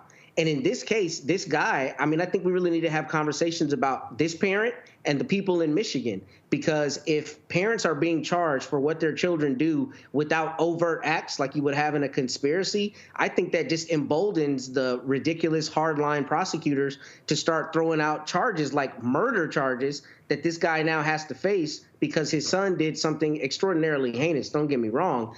I don't know that these charges should stick, and I really think we should be concerned the more we see prosecutors bring charges like this, except for in the most egregious circumstances where parents are either actively encouraging the conduct or otherwise just providing the weapon, literally putting it in the kid's hands. So if you don't have that evidence, I don't know that we should be bringing these charges. So I understand that. I understand that point. I understand that point. But I guess what jumps out at me is the kid made these threats. The dad was apprised of the threats the kid made, and the dad still bought him an AR assault rifle for Christmas. I mean, I respectfully disagree with him, Roland. I respectfully disagree. Okay, hold on. I don't wait. I'm gonna let you disagree, but let me finish. So hold on. So let me walk people through. So for Christmas, this past Christmas, the dad buys the weapon. Now, if my son had made threats about killing people at school, and I know this, and I then turn around and buy him an assault rifle for Christmas, and I'm aware of what just happened, then what the hell am I doing? I mean, I'm the parent. I'm the one who's supposed to be the adult. I'm the one who's supposed to have jurisdiction over the child. And so if I am buying him an assault-style weapon after he's made threats about killing folks at school, that's on me. Jelana, go. Yeah, so I agree with you, but let me just tell you, like, what it means legally. In the law, we are always held responsible for what we knew, what we should have known. First of all, the FBI don't call every parent about their kid. They don't do it. If you're a parent, you know when your kids get in trouble, they lie. How do we know that? The cookie jar broke, the kids at the house. Why do you separate them? Because you know they're going to lie. This kid, he taught his son how to hunt. I listened to an interview today where they interviewed the kid and the father about for last year whenever he threatened people on the internet. The father was like, "Oh, I don't believe that about my son. There's no way." And quite frankly, I'm irritated that you guys were even talking to me about this. And yeah, we go hunting, so he knows his son knows how to shoot. And it is our role as parents to teach our children what appropriate behavior is.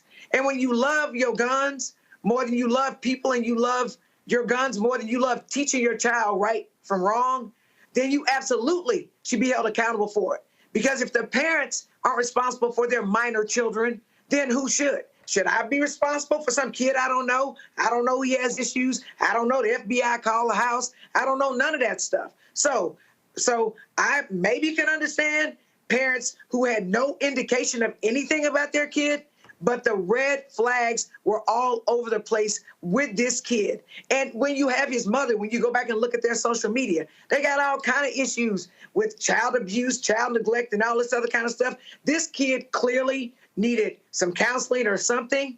And so it's not like this kid was normal, he fit in, and nobody had any indication. Everybody knew this child was a problem prior to the shooting, and the father absolutely should be held responsible, because if we can't count on parents to take care of their kids and protect us from their dangerous kids, then we are all one mass shooting away from dying, and so are our families. So let me expand this. Let me expand this, Michael. And I'm coming to your state. Go to my iPad. So this is a case that's gotten lots of attention in Michigan. A kid was driving at a high rate of speed, and he killed his friend who was in the car. Now, here's the issue. The mother installed an app on her phone that tracked her son's driving. You see here, slow the fuck down. Elizabeth Paleo-Teague text her son. I have screenshots of you doing 90 miles an hour in the middle of the night. And again, 2 weeks ago, 123 miles an hour. She also texts, it's not healthy, it's not safe, and it scares me to my bone. Now, here's the problem. She kept letting him drive. Not only that, the story says here, in November, she went on a trip to Canada, leaving her new BMW X3 M Series at home. He drove, first of all, on November 17th, he crashed the BMW into a tree, going 105 miles an hour. He escaped serious injury. His friend, 18-year-old Flynn Mackrell, died at the scene. Now, they have numerous examples from the app and her text messages of the kid driving sometimes 170 miles an hour. They never took the keys away. So the parents of the kid who was killed, they want her prosecuted. Now, Michael, here's an example. If, again, you're the parent, kid 16 years old, you control access to the vehicle. You control what he may drive. Do you get a car that only goes 80? No, I'm saying serious. Do you say, I can't, no. One, you cannot drive. You got to Uber everywhere you go. So in this case, I'll be honest with you. I hold the parents responsible here. You allowed your son to keep driving after he repeatedly exceeded 100 miles an hour, and you were telling him this over a period of months. At some point, and again, he's 16, Michael. You're still the adult. In both of these cases, do you believe the parent should have been charged, Michael?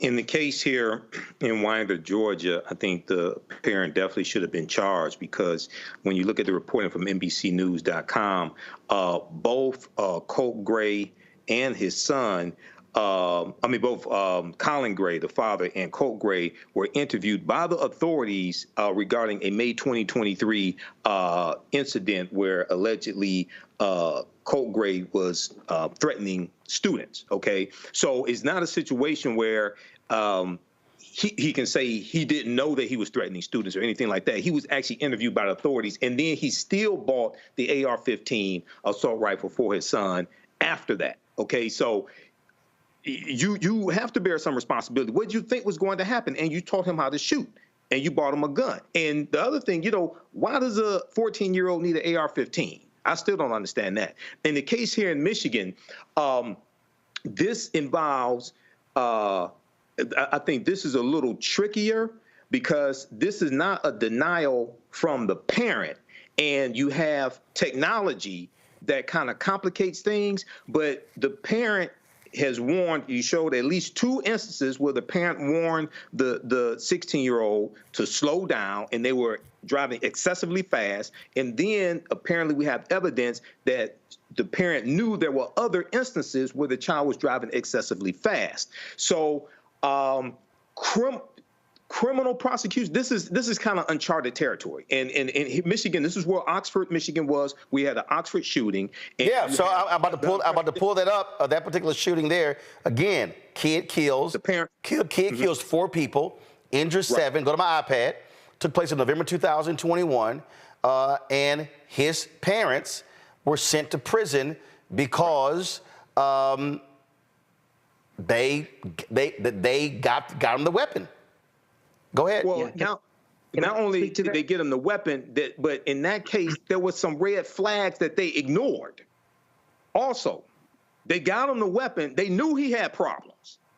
It wasn't like, oh, I had no idea my baby was crazy. That wasn't the case here. They knew he had problems. Okay, in the Oxford shooting. So that is kind of different than the speeding case. But with the speeding case, at least a civil lawsuit. Bare minimum, a civil lawsuit. Right, I get that. I just think that if I am aware that my son or daughter is driving at a high rate of speed, and I am constantly imploring them to stop, and they don't, I'm taking keys. You can't drive. It's not going to happen. And The fact that they didn't stop him, they leave out of town, they leave the keys there, he's driving the vehicle, his friend gets killed. I mean, at some point, what the hell's parental responsibility, Matt, if that's not it? And so, go ahead. I get what you're saying, but I don't want there to be an unnecessary conflation of things. Parents absolutely should be morally responsible. And I definitely think in the circumstance, and maybe I'm a little wrong, maybe in this case, this particular case in Georgia, there are some charges that would make sense. I think murder charges are entirely too far. If you look at the law of the state of Texas, intentionally, knowingly, or recklessly, how do you recklessly or intentionally or knowingly do something that's going to cause murder? So that's murder. So let's go to Michigan. Hold on. So Michigan was manslaughter. So do you? No, he's charged with 2 counts of murder. He's charged with 2 counts of murder in Michigan. And I think that that's a problem. I think that's too high a charge as it relates to murder. And I understand that there are some theories whereby you can get to murder under certain circumstances. But the reason I think this is a problem is because prosecutors are going to be emboldened to start charging parents when some kid is selling drugs. And here's the last thing. The parents in Michigan who got convicted literally went to the school and addressed the issue. Nobody from the school got prosecuted, but because they wanted somebody to be held accountable, it was the parents. And here's the issue. Okay, so Matt, are you saying, I just want to clarify. So are you saying that you believe the murder charge is too high, but that the murder charge is too high, but if it's a manslaughter charge, that's more palatable? I don't know Michigan law, but I would say under Texas, I would charge this as criminally negligent homicide. Got it. Okay. Criminally negligent. No, hold on, Matt. The only reason I'm saying that, because somebody will say, oh my God, Matt wants the parents to get off. What you're saying, no, that's what I'm saying. So what you're saying is the murder charge is too high, that there are lesser charges that you can file against a parent in cases like this. And here's why I actually think it would be better. Okay. Hold on, Jolanda. I want to clarify that with Matt. Matt, go. I think criminally negligent homicide would be a more appropriate charge in this case because it's a lower burden of proof.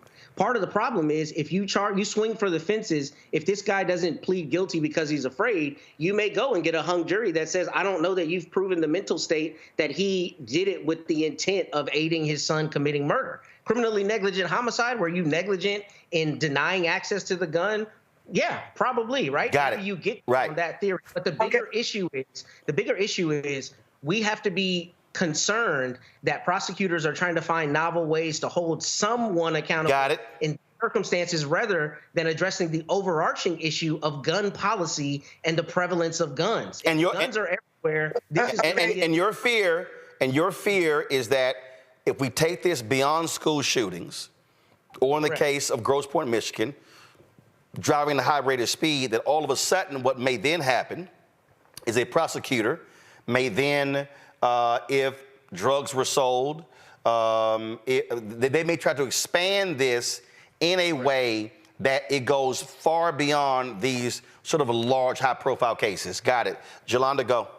So here's my thing. First of all, I think all 3 cases, the parents knew or should have known what their kids were doing. That's the first thing I'm going to say. So to act like, because you didn't know specifically what they were going to do, that they shouldn't be held accountable, I don't agree with that. It's the first thing I'm going to say. The second thing that I'm going to say is this. It is not unusual in a trial, you charge somebody with murder, there are what's called lesser included crimes. So you can swing for murder. If the jury doesn't believe that there's a requisite intent, then they can be convicted of a lesser included. So what he wants to do can still happen with the way that they are charged. And I'm going to say this again, Roland, and I 1,000% agree with you, that parents are in a unique position to know what is going on with their children. And if we abdicate our responsibility as parents, we need to pay attention to what our kids are doing. Even with the kids with the mass shooting in Michigan, the parent came to school, the kid was saying he was going to kill people. And you do not have to have the intent for the specific outcome. It is reasonable to believe that if I give you an AR-15, that somebody gonna die. I don't have to have a magic ball and know when you're gonna shoot it and who specifically is gonna die under what circumstances. And so the law doesn't require you to do that, right? But if you intended to have the gun, you intended to give your son a gun, The only reason that somebody has a gun is to shoot it. You already said they shoot stuff. You already know that he was threatening to have a mass freaking shooting. That's what y'all got interviewed for. A mass shooting. A mass shooting occurred. 4 people died. Therefore, and you were upset that they had the audacity to interview you and your kid. Yeah, you need to be exactly where you are, charged with what you got charged with, and deal with it. And what that will cause parents to do is pay attention to their children, because too many parents don't pay attention to what their children are doing when the signs were written all over the wall if you would have paid attention and been a damn parent. Yeah, let me respond, please. Two things can be true at the same time. I've tried prosecutor and defense attorney many cases where lesser includeds were involved. And you and I both know in Texas, a prosecutor automatically gets lesser includeds. Defense got to show evidence that you get lesser includeds, right? You're not wrong about that. But it's still a problem to me that a prosecutor would say, I'm going to swing for the fences on this very tenuous, in my argument, theory as it relates to the mental state. Because yes, the parent knew there were red flags, but that does not mean that the parent knew the child was actually going to go do something, threats notwithstanding. If that were the case, we would put every single person who ever makes a threat in prison forever, and we don't do that. We have to be able to prove it. And I think that making parents accountable, even in the most heinous circumstances, is important, yes, to hold them accountable, but only where we really have good evidence. Because what's going to happen otherwise is parents across the country are going to start getting charged for things that their children do. And that's why we have a juvenile system. That's why we have a whole criminal justice system for when children commit crimes. Otherwise, I guarantee you it would be black and brown people and parents who get the brunt of prosecutors now going after them, turning minor things into the parents' responsibility. In fact, that's why in Texas, they got rid of truancy for parents. Because why? The parents weren't at school and they couldn't make the child go to school. That's a much different circumstance. But the point is, you have the same proof issues. And I think you're going to have those issues in this circumstance. That's just my opinion. I don't think you have those issues. He gave the boy an AR-15 for Christmas, literally 7 months after he got interrogated by the FBI because his son threatened to have a mass shooting. It's not every day that the FBI calls anybody's house about a mass shooting. And mass shootings in the United States are real. They happen all of the time. So take it seriously. And I do agree with you that whenever they do anything in this country, because I've been black all my life, just like you've been black all your life, they always penalize us more. But we cannot stop requiring parents to be parents and paying attention to what their children are doing and putting guardrails in place to try to prevent these types of things, because we are fearful that the government is going to start targeting black people. Mm-hmm. Yeah. We're on the same page on that. Well, it is certainly something to look out for, and you have parents and others who want justice, and that is what they are demanding. Going to go to a quick break. We come back. We'll talk about the job support that dropped today. Also have Black and Missing. Plus, Freddy Jackson addresses the reports about his weak voice and his gaunt condition. We'll show you that as well. You're watching Roland Martin Unfiltered on the Black Star Network. When you talk about blackness and what happens in black culture, we're about covering these things that matter to us, speaking to our issues and concerns. This is a genuine people-powered movement. There's a lot of stuff that we're not getting. You get it, and you spread the word. We wish to plead our own cause. Too long have others spoken for us. We cannot tell our own story if we can't pay for it. This is about covering us. Invest in black-owned media. Your dollars matter. We don't have to keep asking them to cover our stuff. So please support us in what we do, folks. We want to hit 2,000 people, $50 this month, raise $100,000. We're behind 100,000, so we want to hit that. Y'all money makes this possible. Checks and money orders go to P.O. Box 57196, Washington, D.C. 20037-0196. The Cash App is $RM Unfiltered. PayPal is R Martin Unfiltered. Venmo is RM Unfiltered. Zelle is Roland at RolandSMartin.com. Hey, yo, what's up? This is Mr. Dalvin right here. What's up? This is KC. Sitting here representing the JODECI. That's Jodeci. Right here on Roland Martin Unfiltered.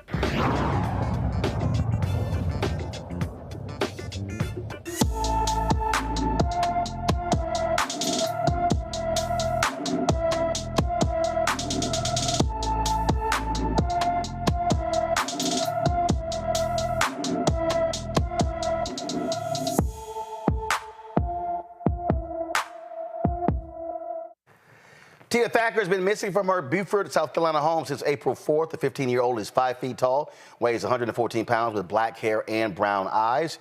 Tia may go by the first name Simone or the last name Martin. Anyone with information about Tia Thacker should call the Beaufort County, South Carolina Sheriff's Office at 843-524-2777, 843-524-2777. U.S. labor market, folks, the report is out for August. According to the Bureau of Labor Statistics, employers added an estimated 142,000 jobs last month. The overall unemployment rate slightly dropped to 4.2% in August from July's 4.3%. Black Americans saw their jobless rate fall to 6.1% from 6.3% in the month prior. This trend was in line with the rate for black men falling to 5.9%. Black women stayed the same at 5.5%. The thing here, Michael, is that Republicans keep whining and complaining about the economy. The fact of the matter is we have never had an economy where you had the unemployment rate this low for this long period of time. And they keep yelling that, oh, my God, the sky is falling, but it's not. And inflation is also dropping as well. You have 142,000 jobs created over 40 straight months of private sector job growth. Unemployment rate ticked down to 4.2%. And the reason why Republicans are, I mean, when you're the party that tries to rewrite the January 6th insurrection and try to say it's not that bad, when you try to lie about what happened, then it's clear. It's not surprising when you root for a recession to take place.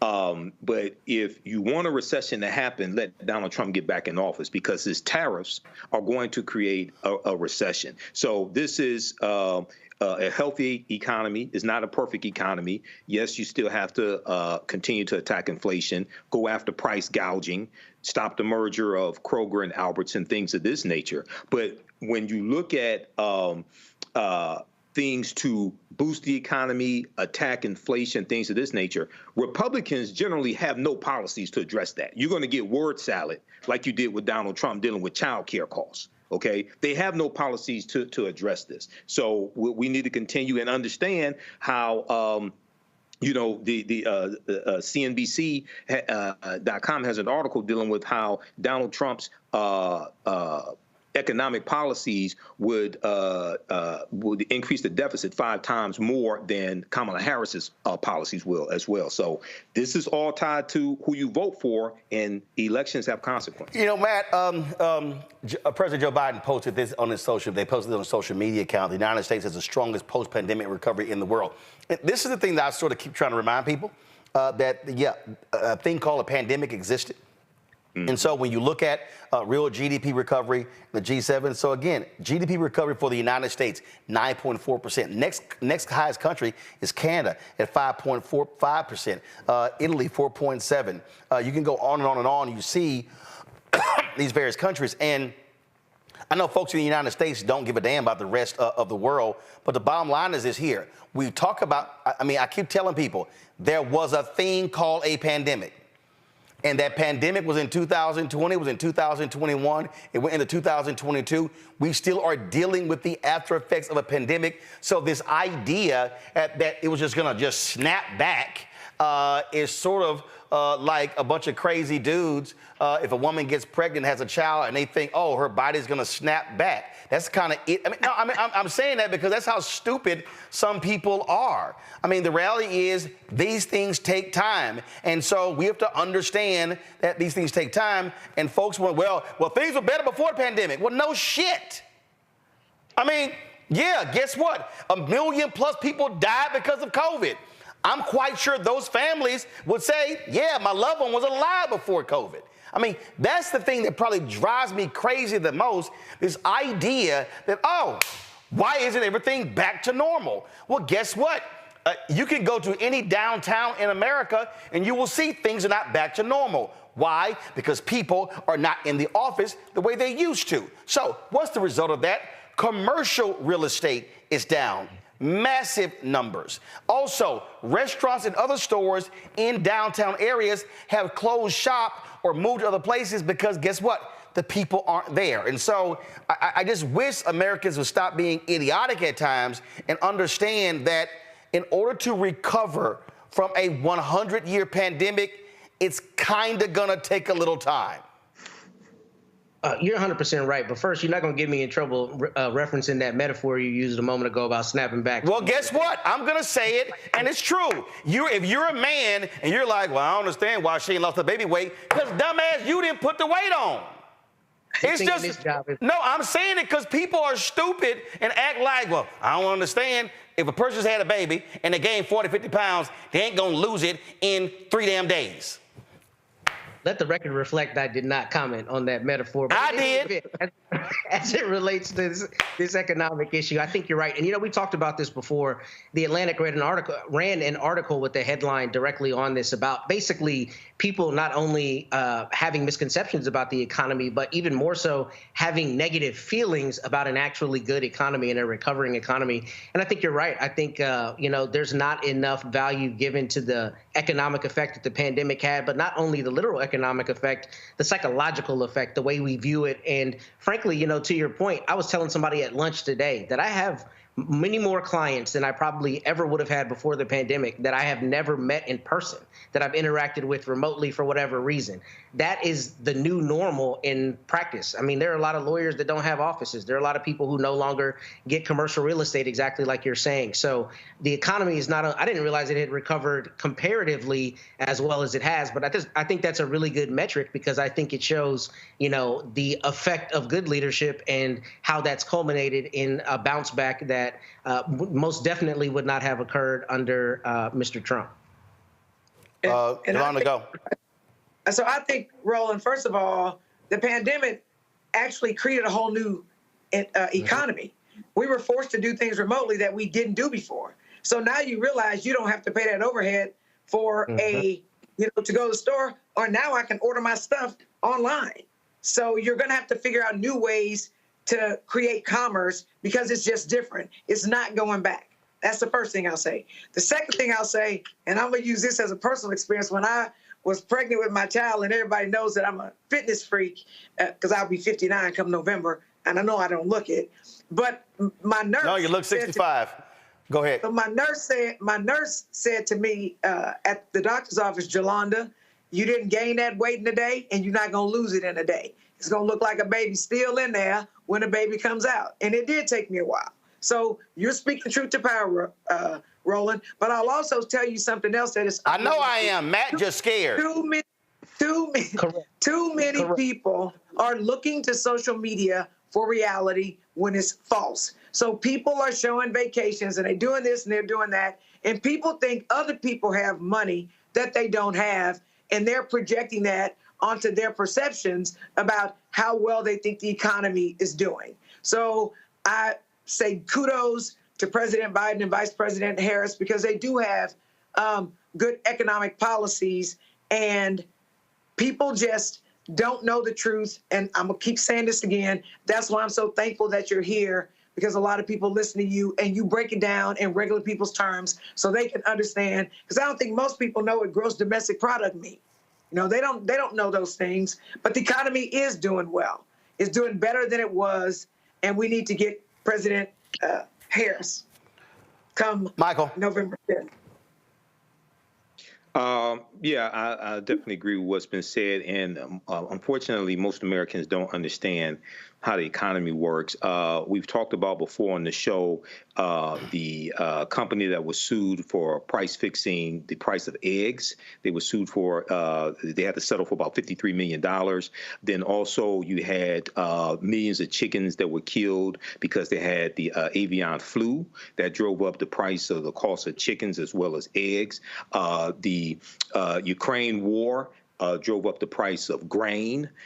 So a lot of people don't understand, especially when they operate based upon this Donald Trump ideology of America first, don't understand how other things around the world impact the economy here. Okay, it wasn't just COVID. It was the Ukraine war. You have price gouging, but then also the increase in the cost of vehicles, of cars and rental cars because of the shortage of microchips as well. And this is something that the CHIPS Act is called Stuff Happens that leads to other shit happening that maybe your life ain't the same the way it used to be. And it's called calm your ass down and wait till it come back. Yep, and not only that, also people have to keep in mind that Donald Trump inherited a healthy economy from the Obama-Biden administration, and he squandered the economy. Well, right, well, like, I had some Negro from Compton emailing me, oh, man, in the hood, we were doing great. We were killing it under Trump. And I'm like, dumbass. That was because the economy that Obama and Biden handed to him, and let's not forget what economy they were handed by Bush Cheney. So he talking about all Trump did this and did that, and I'm like, what did his ass leave? 16.9% unemployment. I said broke left and right. I'm like, oh, y'all forget. So I just love, I love these Simple Simon Negroes and these maggots who want to talk about 2017, 18, and 19 and act like 2020 never happened. Well, they skip over the 3 government shutdowns in the first 2 years of the Trump administration. They skip over the $1.9 trillion American Rescue Plan that gave them larger stimulus checks from Biden, Harris than Trump, Pence. They skip over the child tax credit that lifted 1 million African-American children out of poverty because of Biden, Harris, because of the $1.9 American Rescue Plan. They skip over every damn thing, and it just, and they think that this fool in the House or the Senate voted for that bill either. And they skip over all his damn bankruptcies, so that's just what they do. First of all, before I go, for y'all real quick, all y'all YouTube people, y'all sitting on y'all ass, hit that damn like button. Okay, y'all been sitting here commenting left and right. Hit the damn like button. No reason we should be over 1,000. All right, y'all. All kind of folks been commenting for the last few months about Freddy Jackson, how his voice sounds, why he's so frail. Well, finally, Freddy addressed it publicly. He put this video out. Hey, everyone. It's Freddy Jackson, and I hope you all are doing well today. I wanted to share something deeply personal with you.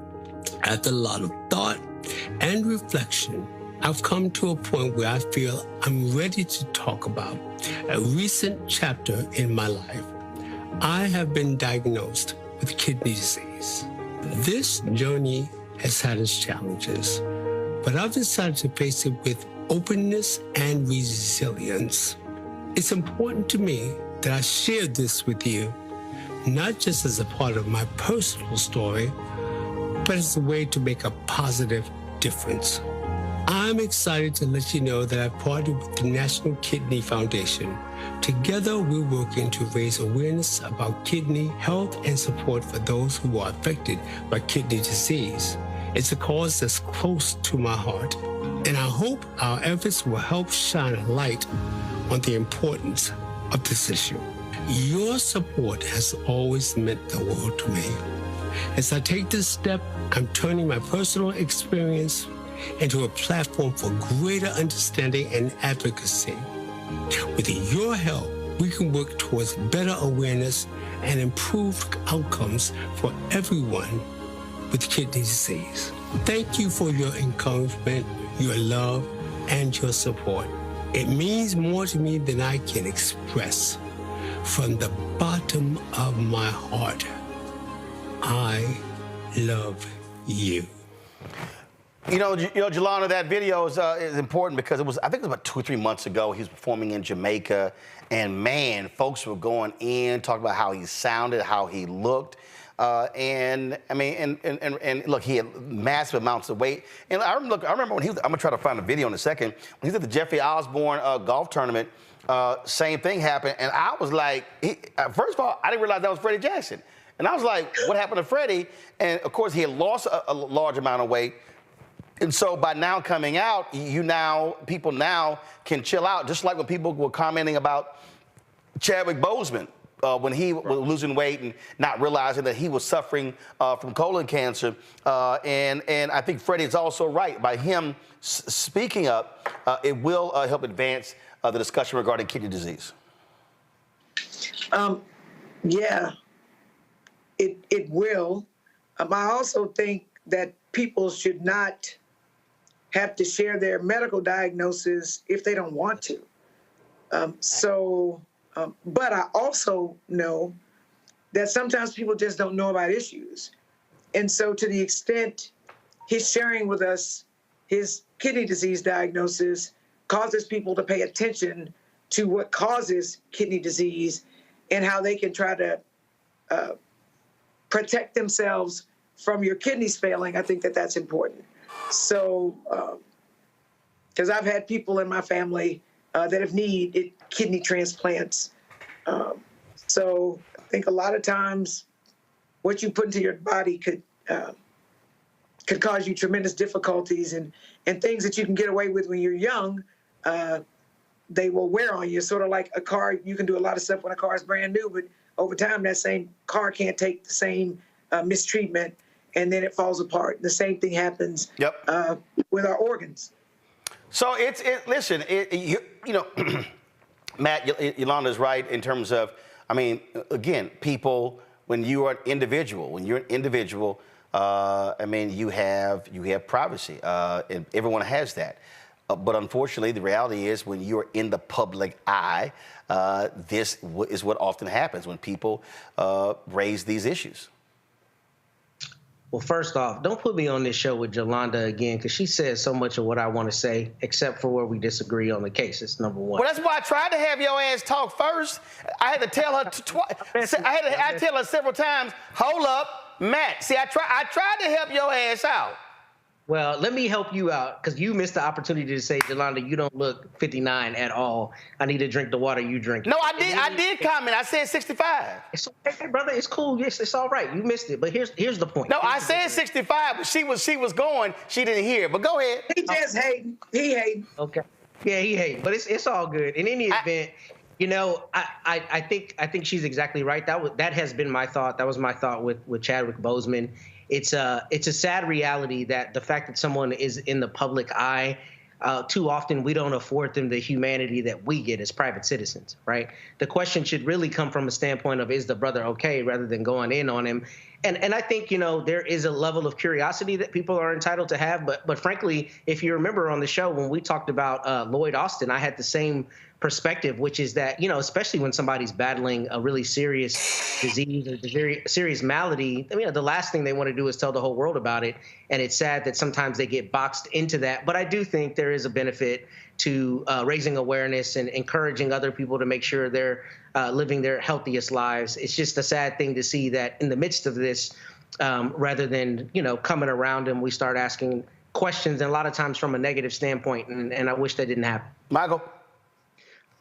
You know, first of all, prayers for Freddy Jackson. So I hope he's able to beat this. We know that, so I'm glad he's coming out and partnering with the National Kidney Foundation as well. We know that 1 in 3 Americans are at risk of developing kidney disease, and African Americans are more than 3 times as likely to develop kidney disease as well than white Americans. But also we have complicated issues because of other factors such as heart disease, diabetes, et cetera. And when we talk about reparative justice, Roland and everybody watching, when we talk about reparative justice, we also have to deal with how African Americans are disproportionately impacted by these types of diseases because of racism as well. So this is all tied together. But I'm glad he was able to make this video, and I hope something good comes out of it. All right, then. Well, let me thank all the panelists for being on the show. I certainly appreciate it. Thanks a lot. Michael, Yolanda, and Matt, thank you so very much.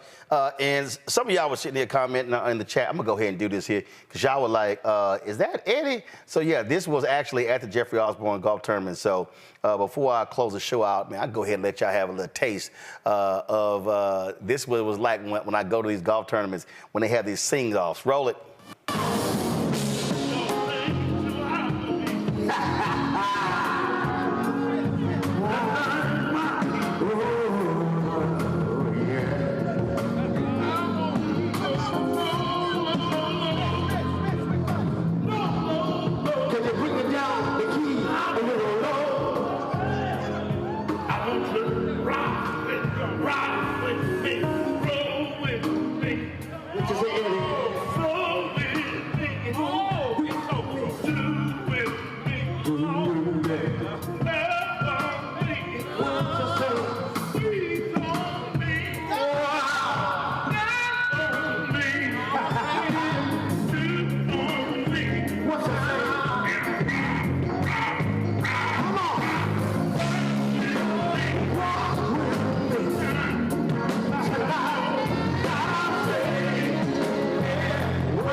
So they were sitting here grooving it at the golf tournament. And in fact, it was like a 30-minute just video. It was just crazy. And they were doing it, and my man Eddie was just grooving. And that was another part of that I'm about trying to set up for y'all, because he sang twice. And it was just straight fire. And see, y'all see why I keep trying to tell y'all this is the blackest show out here? Y'all can't get this. I don't give a damn how many times Ari Melber quotes rap lyrics. Y'all ain't getting this black of a show. Y'all ain't getting this black of a show. Y'all not. All right, go play the next one. Come on. What you say? What you say, Eddie? Make love to you tonight. All right.